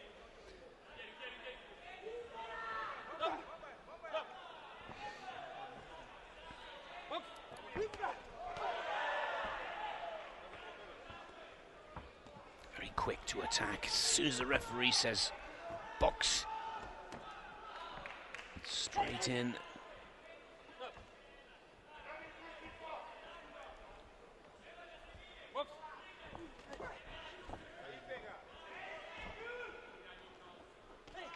Very closely matched, these two boxers. Both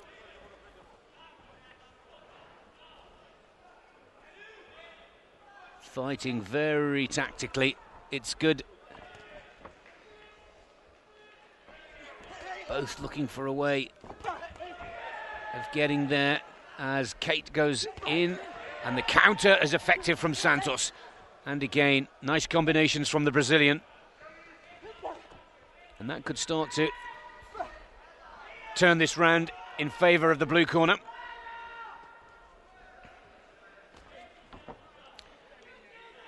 The Hungarian knows it.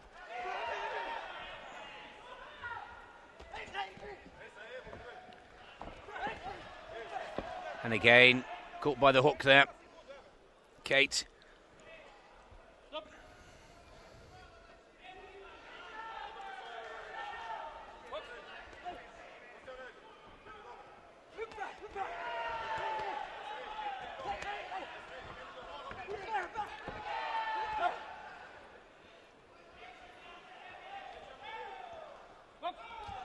Watch the elbows, the indication from the ref.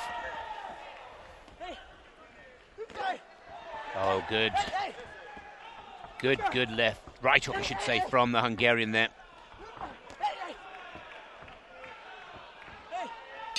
And there goes the second round. Very close indeed.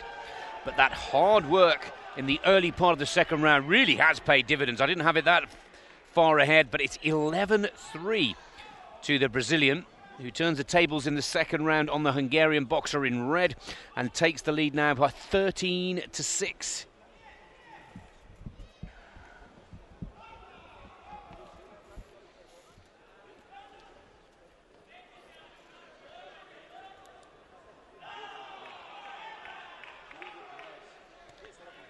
Now the Hungarian really does have his work cut out.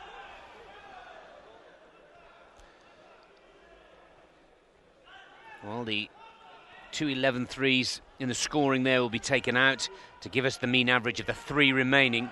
Still an impressive second round from Everton dos Santos.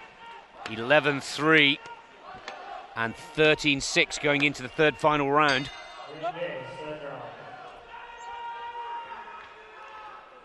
Gyula Kate from Hungary now really does need to throw just about everything that he has at the Brazilian boxer, because at this point in the match the 6th seed is about to knock out the 3rd seed and the last World Championships bronze medalist in the light welter division.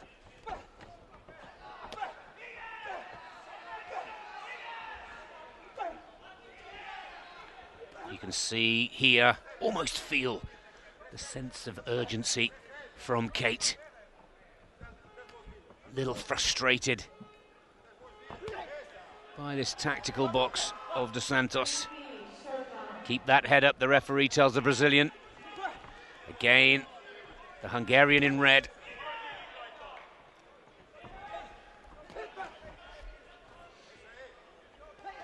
Comes charging at the Brazilian.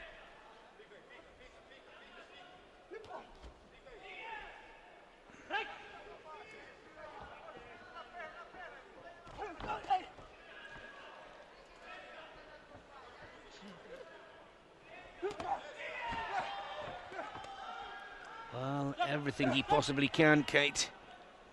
And you can see the frustration now starting to show. Can't get back at the Brazilian quick enough. As soon as the referee restarts the fight. Hands are down, looking very angry and frustrated. But the Hungarian needs to turn that anger into skill, into scoring.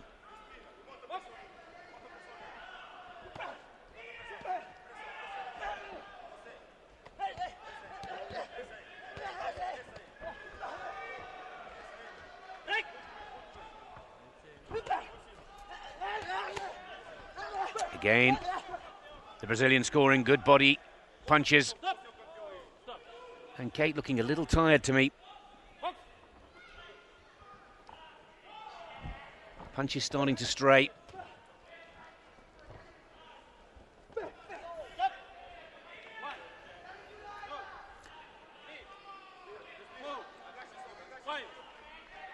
And Dos Santos knows that time is now starting to go against the Hungarian.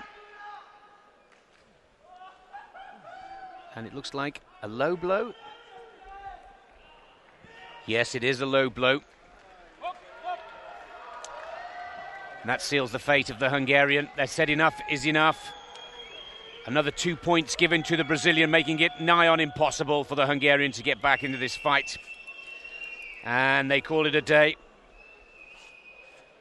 With 44 seconds to go in the third and final round. That blow way below the belt, putting Santos to his knees. The referee given no choice but to give a warning to the Hungarian, which means a further 2 points added to the score of the Brazilian. Coming in with a huge advantage. And Dos Santos of Brazil progresses to the semi-finals. A retirement from the Hungarian, the official term there. 2 minutes 16 into the third and final round. And the South American will wait carefully to see whether he joins Mangiacapre of Italy, or will it be Uranchimeg of Mongolia. Congratulations to Santos, who goes through to the semi-finals in the men's light welter 64 kilogram division.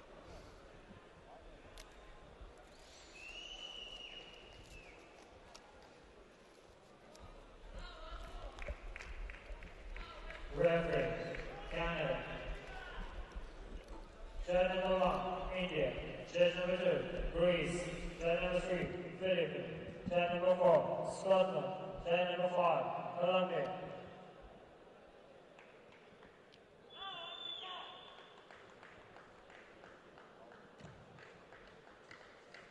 In this sport, we know blue corner. Purevdorj, Ukraine. The vote number 498, men's light welter, 64 kilograms.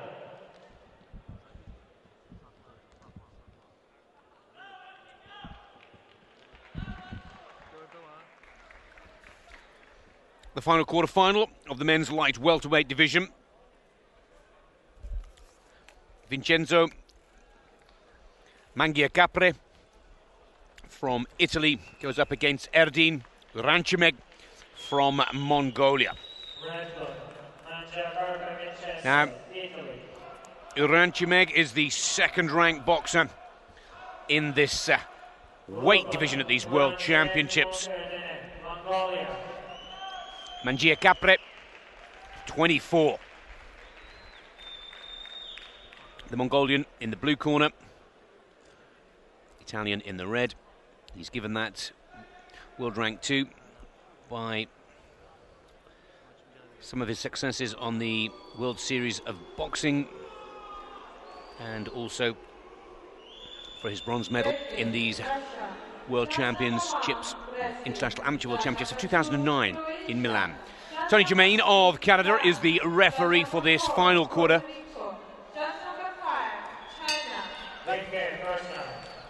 And Mangiacapre is going to have to show some lightning skills here in the red corner for Italy if he's to deny Uranchimeg a spot in the semi-final to meet Dos Santos of Brazil, who just defeated the Hungarian in our last bout.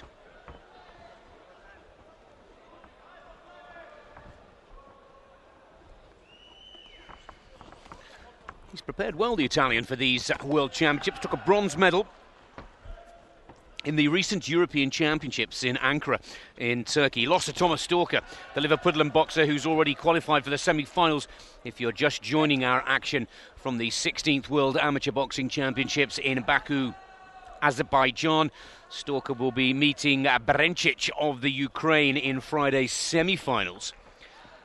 And waiting now on the outskirts of the stadium here in Baku, Everton to Santos, to see which one of these two fighters goes through. So, Mangiacapre, at 22 years of age, a much improved boxer this year, and has done exceptionally well to get this far in the tournament. Certainly proving that that third position in the Europeans, or that bronze medal in the Europeans, was no one-hit wonder.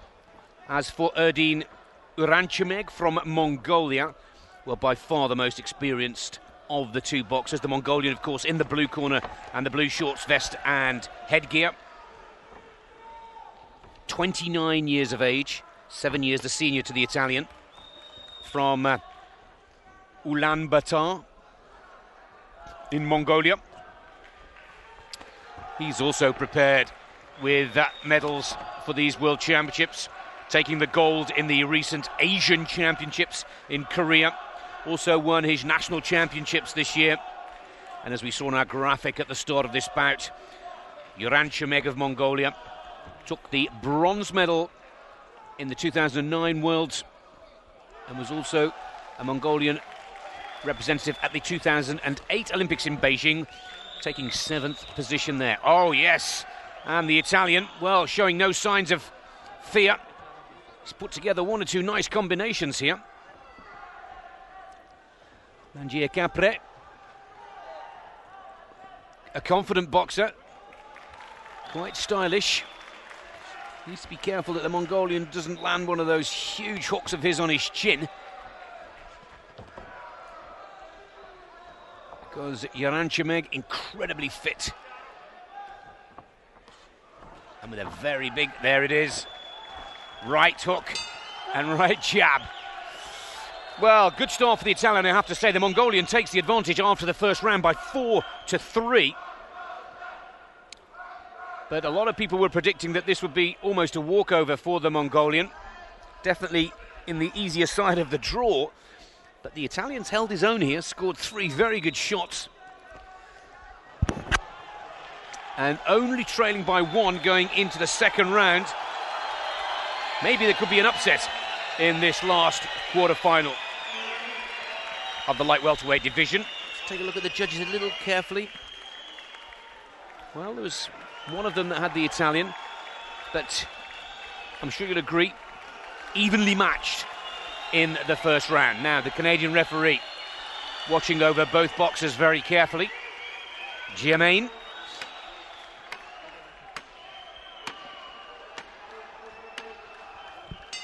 Now, let's see if either of these boxers can turn the tables and draw clear. The Italian, Mangiacapre, in the red. Uranchimeg of Mongolia in the blue.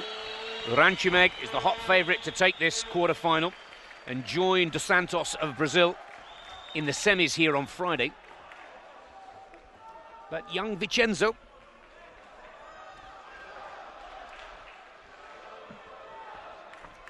standing tall.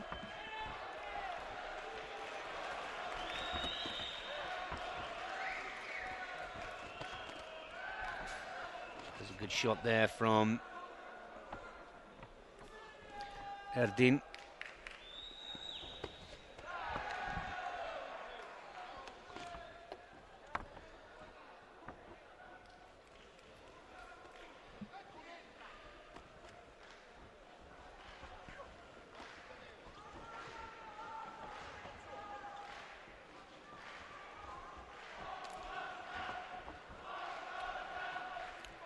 Well, Mangiacapre needs to be careful here because Uranchimeg is keeping his work rate going.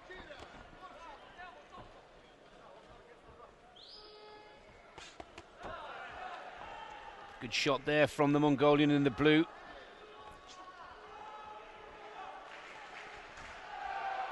Standing tall, standing off the attack, looking for the fast counter. He's got a lovely jab, the Italian, but he does tend to carry his hands just a little low, and that is allowing Uranchimeg to keep putting those combinations in and putting those points together.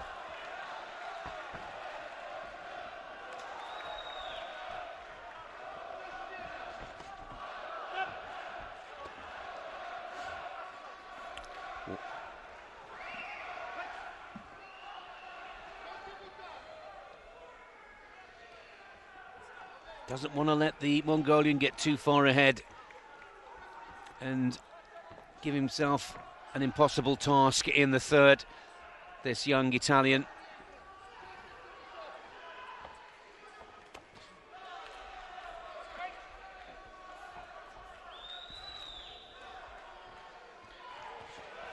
Well, it's been a solid workmanlike performance, hasn't it, from the Mongolian in the second round. Slippery customer, the Italian.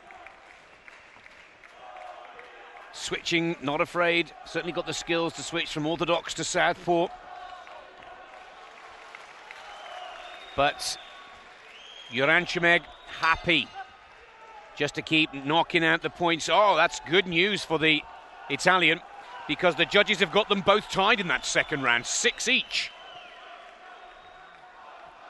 Well, I'd got the Mongolian too clear on that round. That shows my scoring skills. But what this means is that we have a very exciting third round just a few moments away, and a very close final quarter-final on our hands here.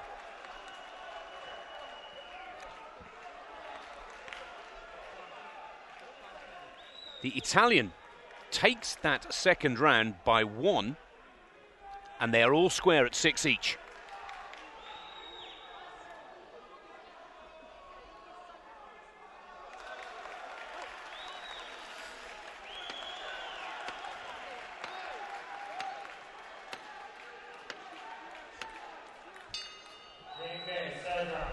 This would be a great result for the Italian now. The second seed Mongolian boxer, and of course World Championship bronze medalist 2 years ago, is under threat. Again. Oh, and the Italian now looking to mix it up a bit. This could be the biggest upset of these quarterfinals. Everything's gone to the form book so far. But ranked out of the world's top 30, Vincenzo Mangiacapre.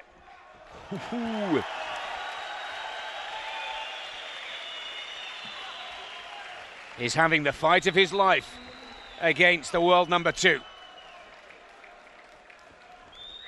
Oh, good combinations there from Uranchimeg. Using his experience, staying calm.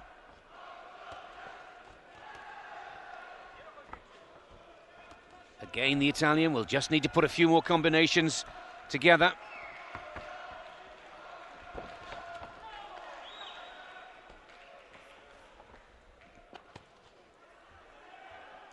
A lot of those punches not taking the target.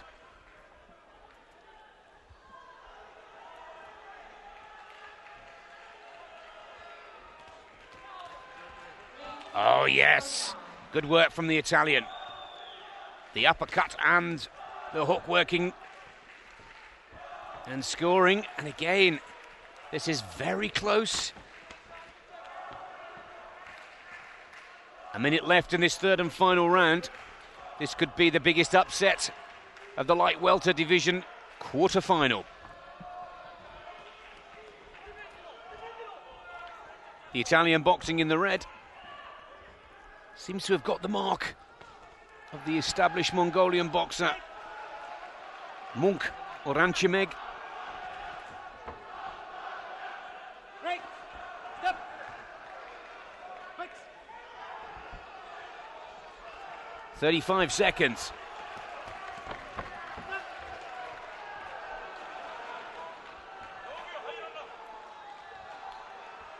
Well, the Italian boxer not happy that he was punched on the back of the head whilst the referee was calling for the bout to stop. And does that fire up the Italian for one last combination of punches? Oh, well, the counter allows the Mongolian to take a nice 1-2, 20 seconds from the end of the third round. And that could be the combination that takes the Mongolian to the semi. Again, he hits the target. And it's a great finish from the second-ranked boxer of this tournament. And again, in with the left. And the Italian, who's battled so bravely, succumbs to 4, possibly 5 point scoring blows from the Mongolian right in the last 10 seconds of the third and final round.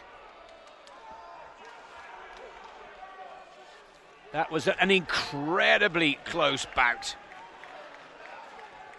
The Italian corner absolutely delighted with the performance, no matter what the outcome of Vincenzo. Mangiacapre shaking his head, the Mongolian.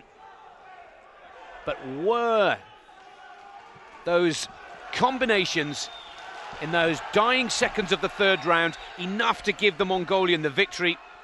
Or did the good work from Mangiacapre in the early part of the third round do enough to give the Italian a spot in the semi-final? Here we go.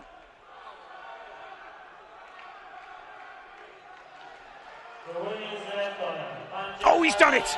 That is great news for Vincenzo Mangiacapre. That is great news for Italian boxing. 16-11. And the second rank boxer from Mongolia is knocked out by the unseeded Italian. And what a magnificent performance. A massive personal best for the Italian here. Here was the work at the beginning of the round, where he really was forcing the Mongolian back. A beautiful hook there. Again, the jab was working well. The combinations all coming together. And it was just in the last 20 seconds that Uranchimeg put together his best work, but it wasn't enough. Vincenzo Mangiacapre goes through to the semi-finals in the light welter division.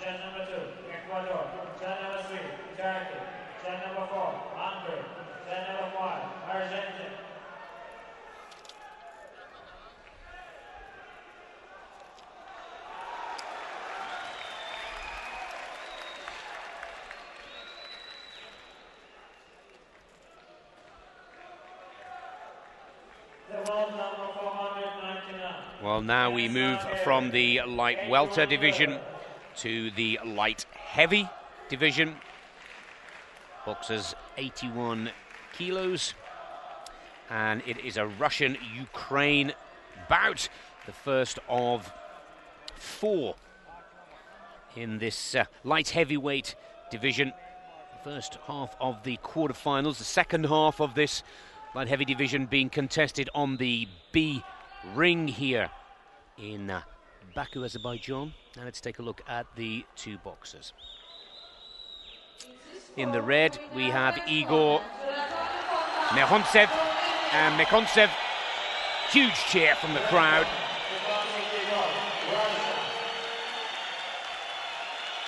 Defending world champion, 27 years of age, against the Ukrainian Alexander Gvozdzik, and Gvozdzik, just 21, 3 times the Ukrainian national champion, pretty much the underdog here.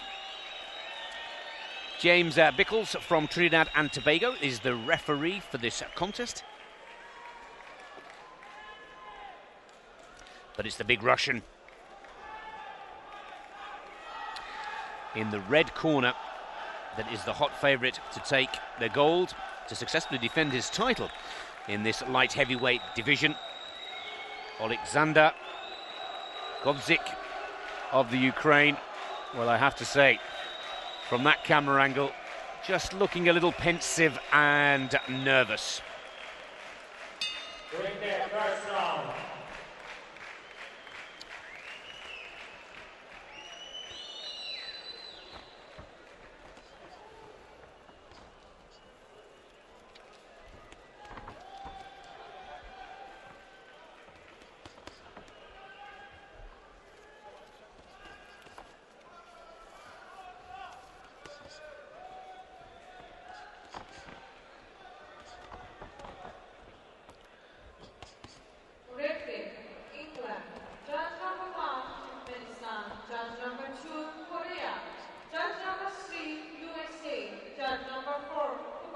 Good start from both boxers. And the Ukrainian in the blue may have been looking a little nervous at the start of this bout, but it's settled nicely. Mekhontsev in the red. Just working with the jab nicely. There's the first combination. Into the guard of the Ukrainian. But a good hook there again from the Russian.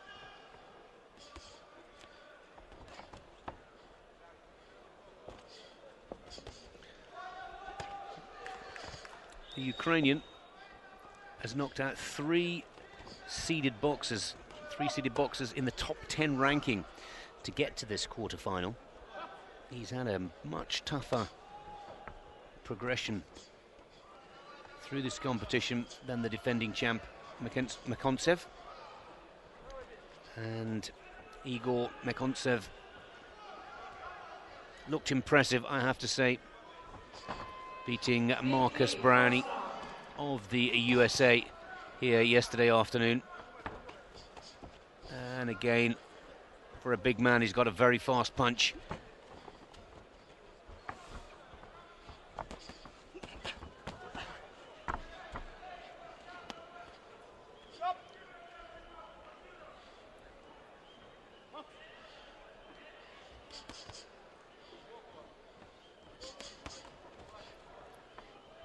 And now, oh, good punches there from the Ukrainian, getting over the guard of the Russian.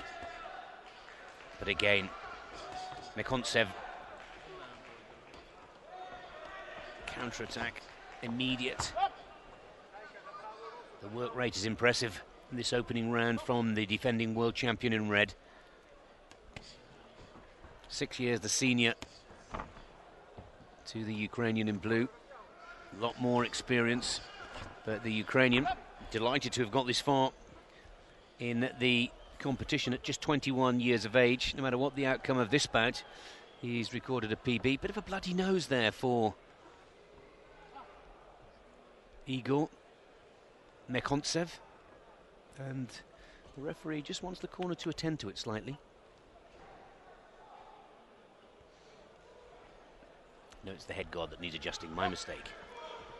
12 seconds to go in this first round, and the Ukrainian trying to take advantage of the quick break and breather, but the Russian having none of it.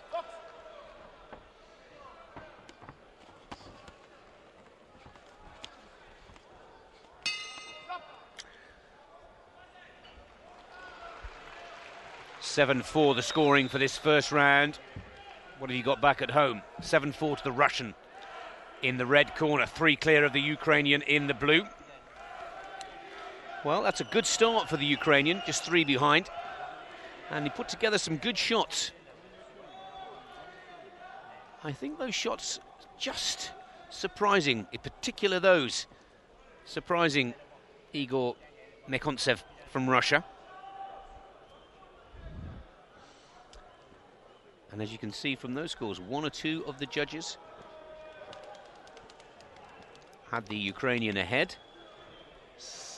1 tied, but the highest and lowest score is taken out of the calculation to give us the final points and the mean average of the 3 that remain, and that takes it to 7-4 to the Russian against the Ukrainian. Second round. So Alexander Gadzhialieyev of the Ukraine knows that he needs to step it up a bit, and he's doing just that. Come out of his corner. Oh, but look at these combinations from the world number 1.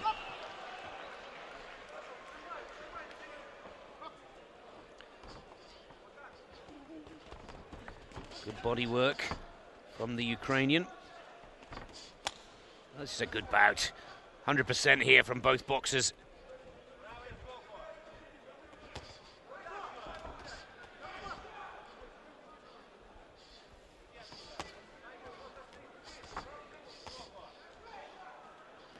Well, with over 100 broadcasters around the globe taking the world feed from these championships, the support for the Russian and the Ukrainian will be massive, I'm sure.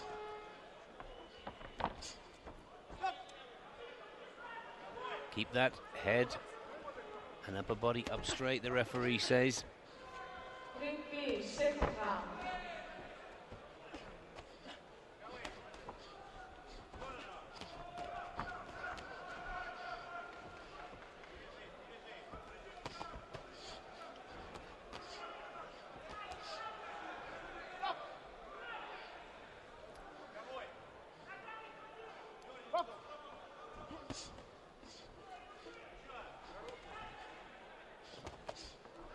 Again, good 1-2 punches. Jabs with the right and then the left. It's good work this from the Russian. Solid point scoring. Consistent point scoring. And unless the Ukrainian in blue can start to... Oh, well, just as I was about to say, unless the Ukrainian in blue can start to find some consistent punches. Oh, yes, this is great work. And the referee says enough's enough for now. And there's the count, the first count. Comes to the Ukrainian in the second round. 8-second count there. Won't affect the scoring in any way. Nobody gets any points added or taken away, but what it does do is it will give Mekhontsev a real confidence boost. And a great set of combination punches there. Mixing it up lovely. And again, here we go. Keep that head up, the referee instructs the Ukrainian. Again. Good counter punches this time from the Ukrainian. Managing to stop the onslaught from Mekhontsev.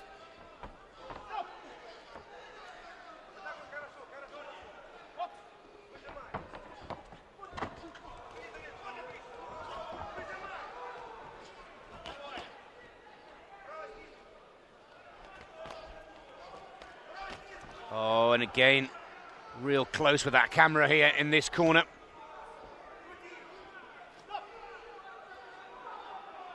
But just a few seconds now before the end of the second round, and the Russian light heavyweight continues to draw clear, winning that round 13-9, giving him a 7-point advantage going into the third and final round. Well, there were the combination of punches that gave the referee no choice but to stop, but the Ukrainian came back with some excellent body blows.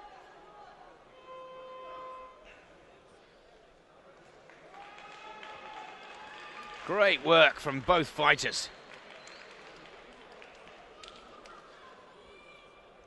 But now the Ukrainian 21-year-old really does have it to do. There's the confirmation of the 13-9 from the second round. Again, all the judges having the Russian ahead of the Ukrainian, some more comfortably than others on the International Amateur Boxing Association scoring system last round. And something special has got to happen here if the Ukrainian is now going to turn the tables on the top-ranked boxer for these World Championships. No hitting with the inside of the glove, says the referee.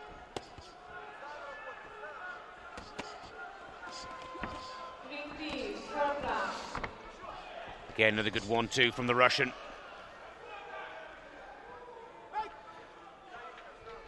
And Gadzhialieyev now.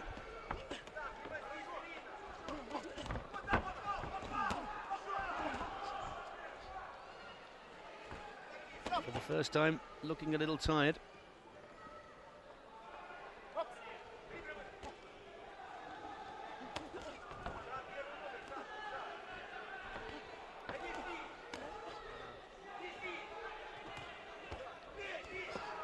Got to fight his way out of this corner, the Russian.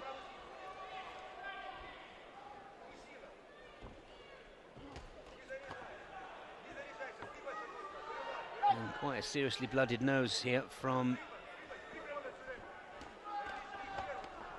Eagle.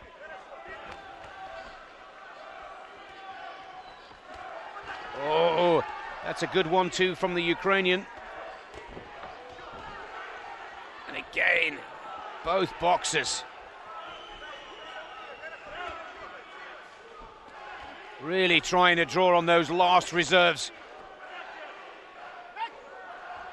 to keep it going right to the bell of this third round. The referee wants another look at the blood and cut from the Russian. Good jab work from Mekhontsev. Shows that he's still sharp.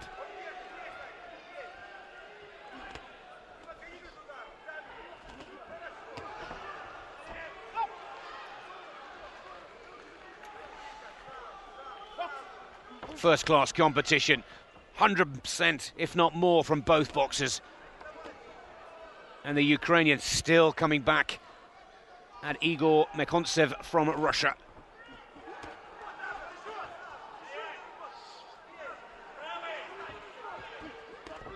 Oh yes, good left there.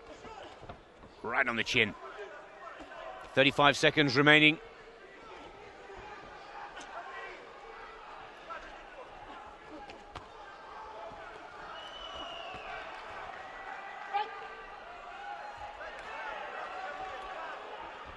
Well, the Ukrainian has run himself a lot of support, a lot of fans after his performances throughout these championships, and he'll have added a few more today. I'm not sure he's going to walk away with this quarter-final. Igor Mekhontsev from Russia surely now has done enough to book himself a place in the semi-finals. But this young Ukrainian lad, and 3 times the Ukrainian light heavyweight champion, has got a great future ahead of him. He's just 21 years of age. He's put up a brave performance against the defending world champion. It's all over. And Igor Mekhontsev surely will qualify and go through to the semi-finals.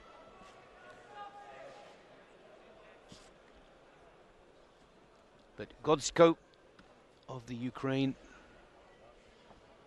put on a good, brave performance.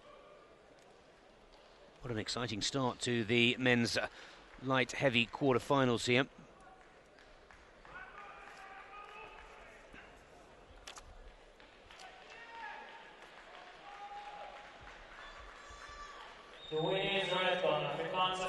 There's the confirmation.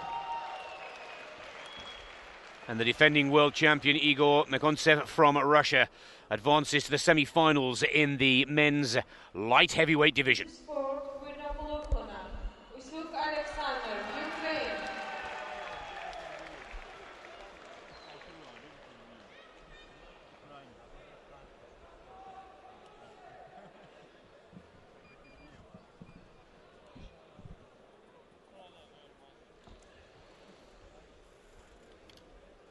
Referee, Slovakia.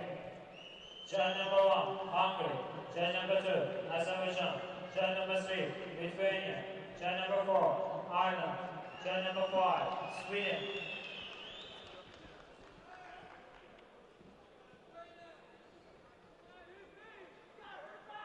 The bout number 501, men's light heavyweight, 81 kilograms.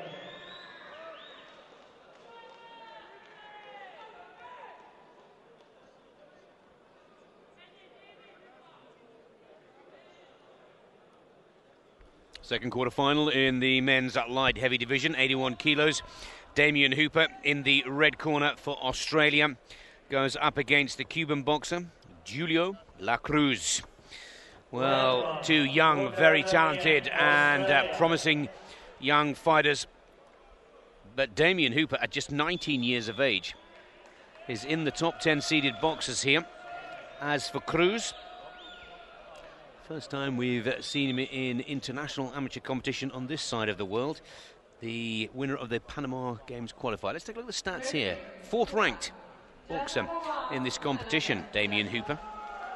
Coached by Mark Wilson, Craig Woods, out of Queensland. 183 centimetres. Now the 22-year-old Cuban. Amateur International Boxing Association world rank 14. But 2011 has been a promising year for this young Cuban. He's starting to make a breakthrough.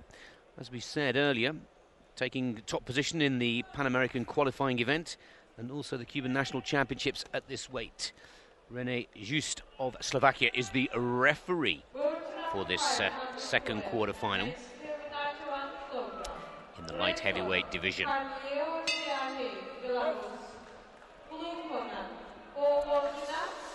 Now, only a year ago, this talented young Australian boxer in the red was collecting World Championship medals here in Baku in Azerbaijan, but as a junior boxer. And as a senior boxer in 2011, he's already taken the Australian national title, as has his opponent, La Cruz from Cuba. So an interesting bout here.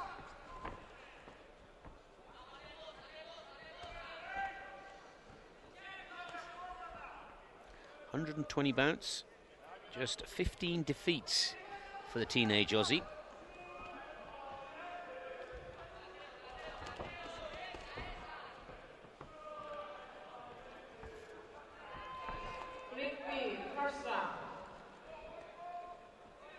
Good support for the Australian in the crowd. And both boxers just sizing each other up throughout the first minute of this opening round.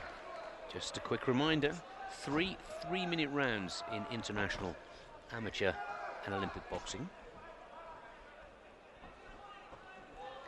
The winner of this quarter-final will go forward to meet Igor Mekhontsev, who we've just watched have a real war with the Ukrainian in his quarter-final, but successfully going forwards to the semis.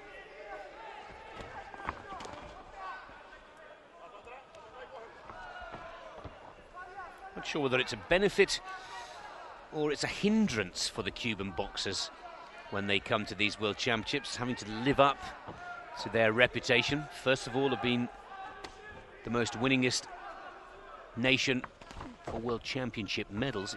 First ever amateur international boxing World Championships were held in Cuba back in 1974 in Havana. But for these young up-and-coming stars of the Cuban squad, do they take comfort from the fact that Felix Savon won 6 World Championship gold medals, or Teofilo Stevenson won 3, Angel Herrera also won 3? Or do they feel that that puts more pressure on them and a greater expectation? Evenly matched first round anyway. Both boxers just keeping it calm. Now they're looking to speed things up a bit and get on with the boxing.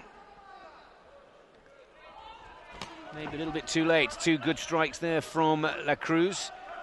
Nice bit of good work with the infighting, but we've come to the end of the first round. And the Australian, with those careful shots, takes a 2-point lead over the Cuban and leads 4-2. And I'm not sure whether Damien Hooper wants to change this tactic and game plan for this fight, because in those last 10 seconds, when they started getting in a lot closer and a lot more infighting, La Cruz seemed to become a lot more accurate, or certainly picked up his 2 scores in the last 10 seconds of that opening round. There's the confirmation. Hooper for Australia in the red corner, scoring 4. La Cruz for Cuba in the blue, just with 2. Second round. Will the Cuban change his tactical plan here? This will be interesting to see.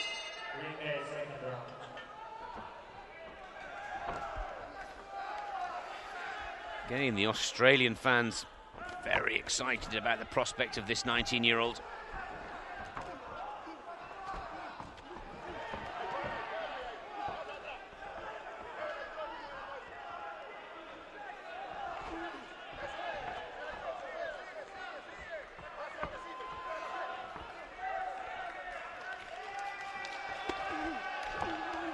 There's another good jab from the Aussie.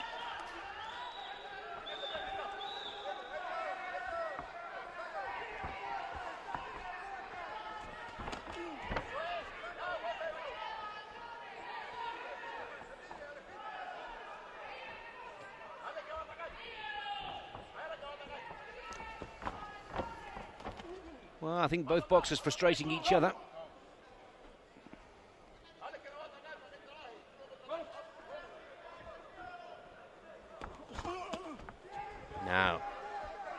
Cuban looks to have decided it's time to take this fight to Hooper.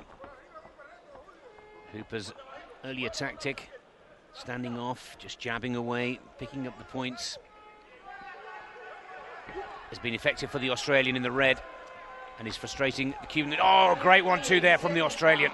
And that is a good punch and a very important score. Past the halfway point in the second round. And again, this is exactly how Hooper played it out in the first. It's a repeat performance in the second, and he's keeping this Cuban at bay.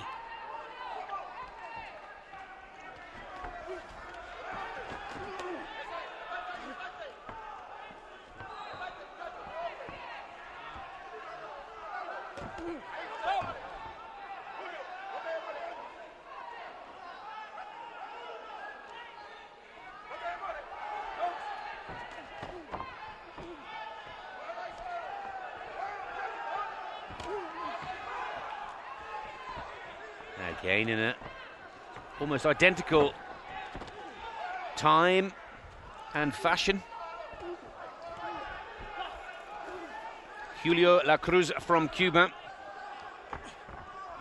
In the last few seconds, well, 40 to be precise, of the second round, now starts to change it up a gear. And he needs to, because the scoring has come from the Australian until now.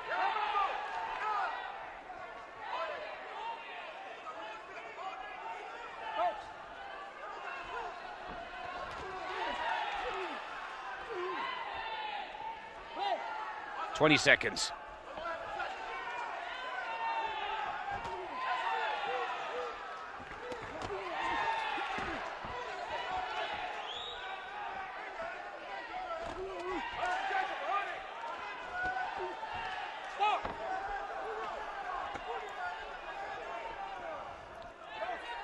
There's the end of the second round.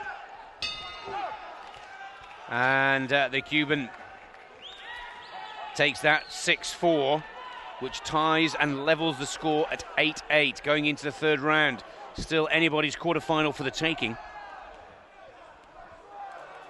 Much better work from the Cuban. It's almost as if he heard the corner say, "Come on, Julio.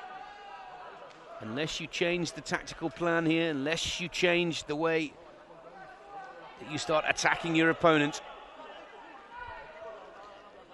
you're just going to get out-jabbed throughout the whole of the second round," and it's paid dividends.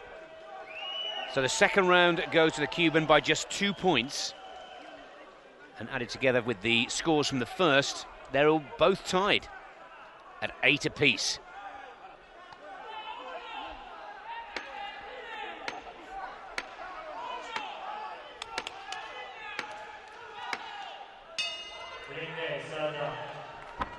Third and final round.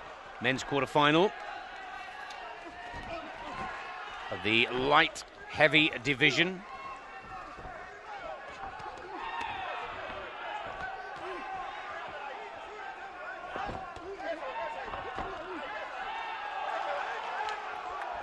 And the Cuban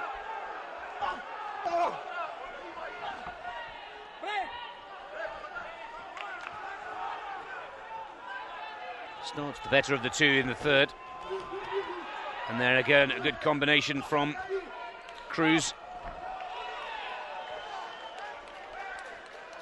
No pulling down on the back of the neck and head.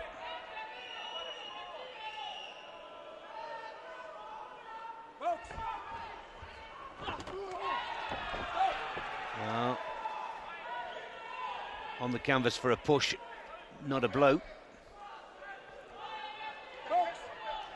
Boxers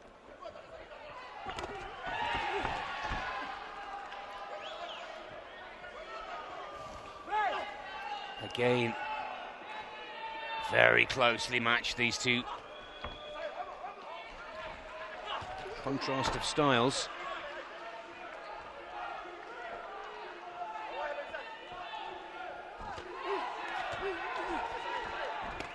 Oh, good 1-2 from the Australian, and he needs a few more of those, and he'll be heading into the semi-final.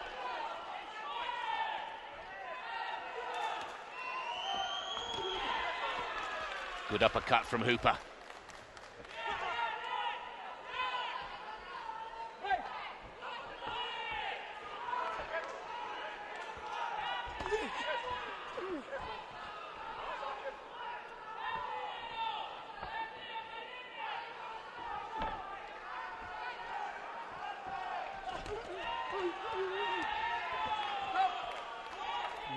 Cruz.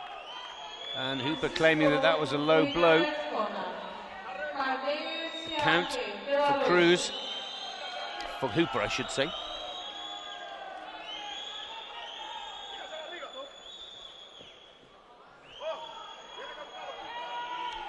Now, low blow. Oh, and it's 2 points that's added to the score of Hooper. And that infringement from the Cuban could mean the end. He's given Hooper 2 points for that low blow. And that certainly starts to turn this third and final round to the Aussies' advantage. And the Cuban knows it. He's determined to get on with this.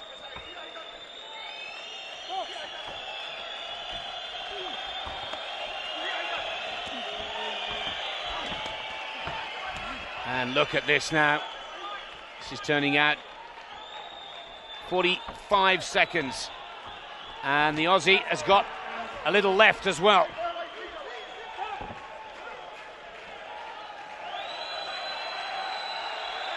Not the most technical or stylish of boxing, but there's a sense of urgency out there for both of these boxers. And perhaps La Cruz more so than ever, giving away those 2 points to the Australian for the low blow.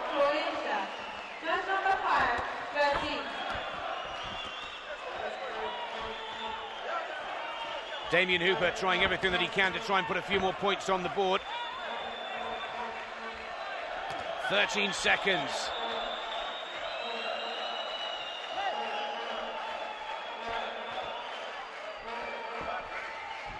Just needs to keep out of trouble now, Hooper. And he may have just scraped through. Well, both boxers feel that they have done enough to take it. I had them very closely matched.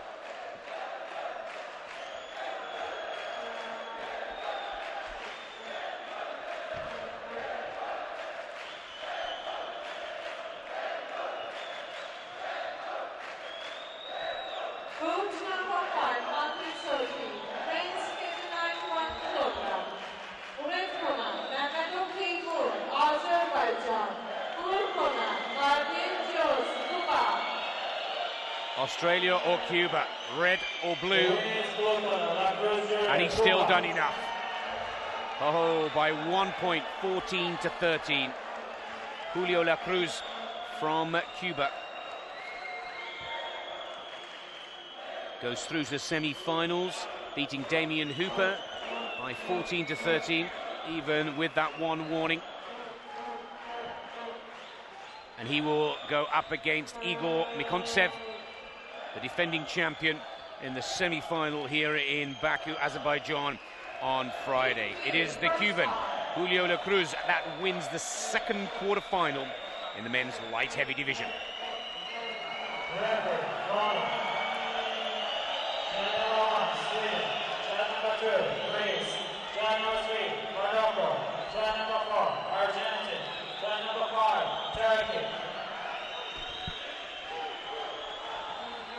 The world number 501, men's light heavy, 1 kilogram.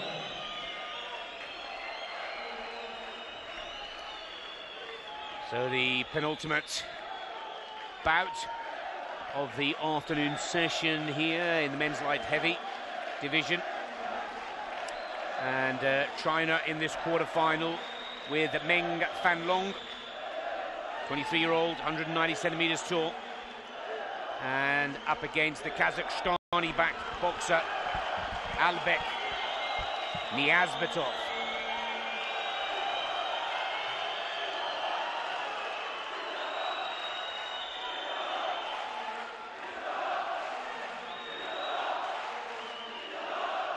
Very closely matched competition, but it's the Chinese boxer that has the better set or stronger set of results to his name.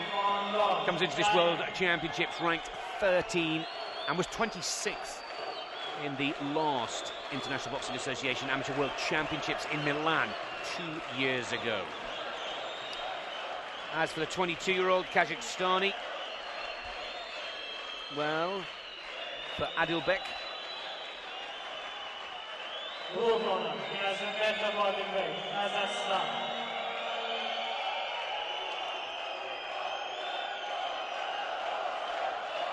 Nieve, not a great biography to his name, that's why you didn't see any graphic. There you see our 5 judges, and our referee is Górny from Poland.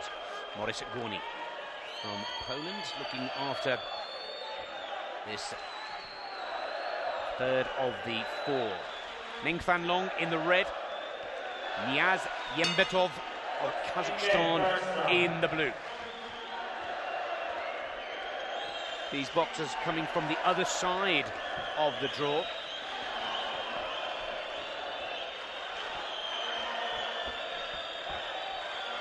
With the first half semi-final decided.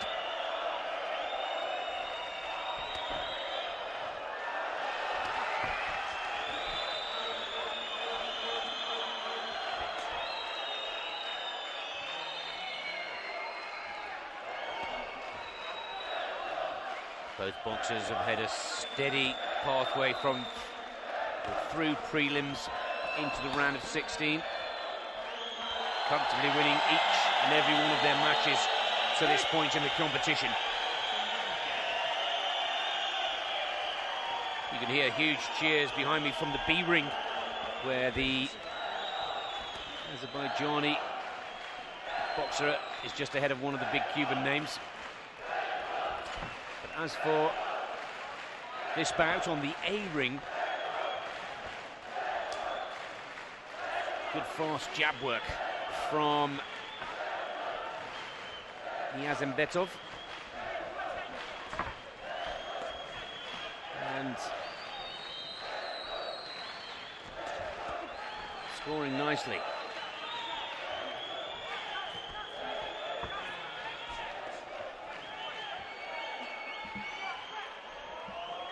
Red corner the favourite of the 2, certainly with the more experience in the international ring of amateur boxing, Ming Fanlong.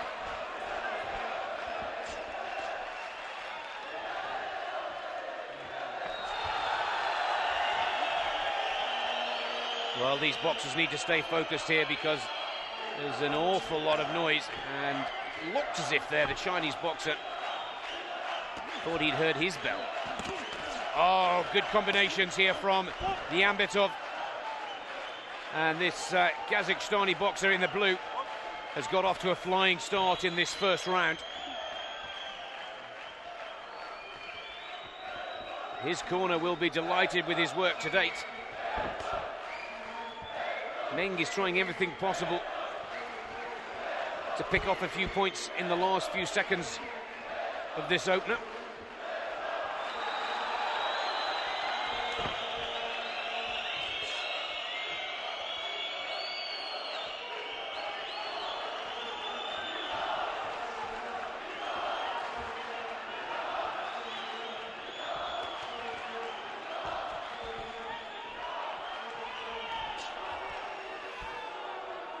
Well, for me, that was the perfect start for the blue corner and Kazakhstan.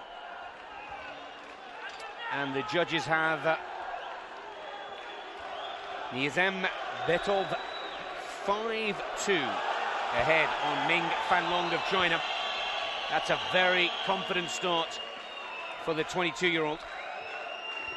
Good work. Again, good work with the jab, good combination.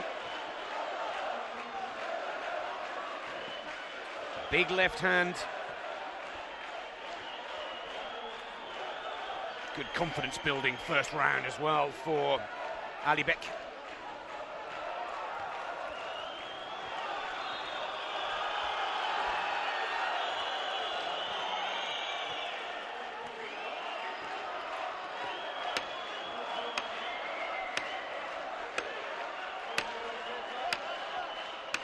So Ming Fanlong of China now trailing by 3 into the second round. Really does need to start raising his game, and you can see that the Chinese boxer has come out for this second round, knowing exactly what he needs to achieve. But again, Adibek, Nizambetov of Kazakhstan, has got the counter-attack exactly timed to perfection. And he's getting the better of the Chinese boxer. Once again, the form book being proved wrong. This is not what we expected at the start of this quarter-final. And what's important for the blue corner is to keep that consistent momentum and point scoring going.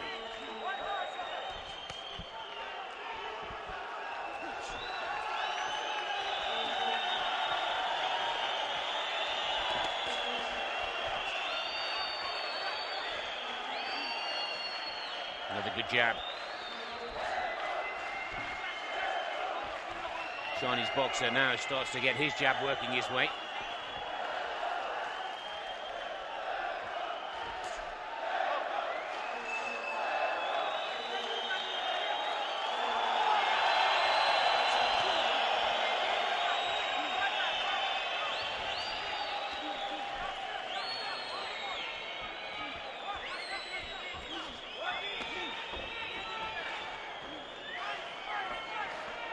Both boxers scoring here. Looks to be a little bit of a bloodied face for the Chinese boxer.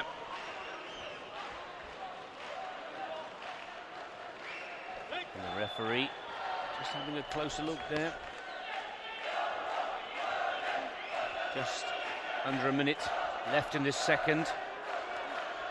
And again, Adibek. Nizambetov has outboxed the Chinese ranked performer. And again, lovely 1-2. With 30 seconds to go, that combination should seal the second round for the Kazakhstani. And the Kazakh in the blue corner. Well, he's got an air of confidence about him now.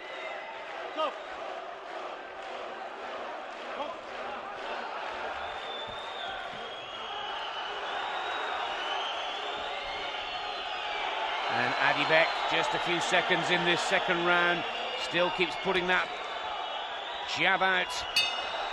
Big right hook.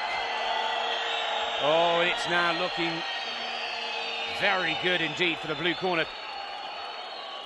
The Kazakh taking that second round 7-3. And now taking his lead to 12-5. 7 points clear. Adibek here, and again,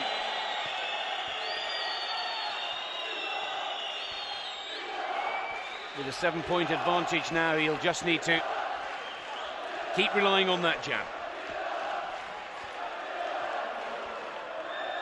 Keep himself out of trouble.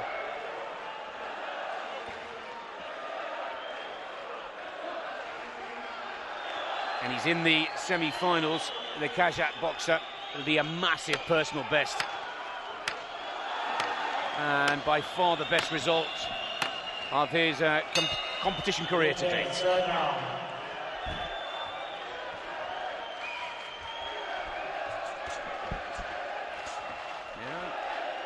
Hasn't got a lot of choice, the Chinese boxer here.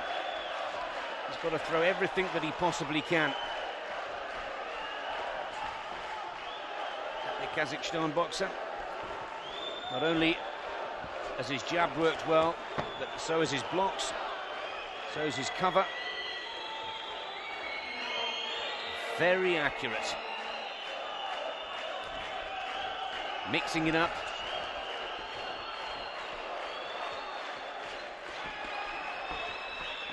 Can't relax too much. I'm sure that's what the information from the corner would have been. But again,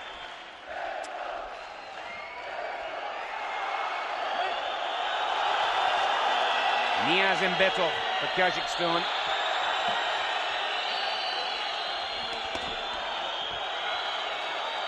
Once again, for the third and final time, relies on that jab to keep the Chinese boxer at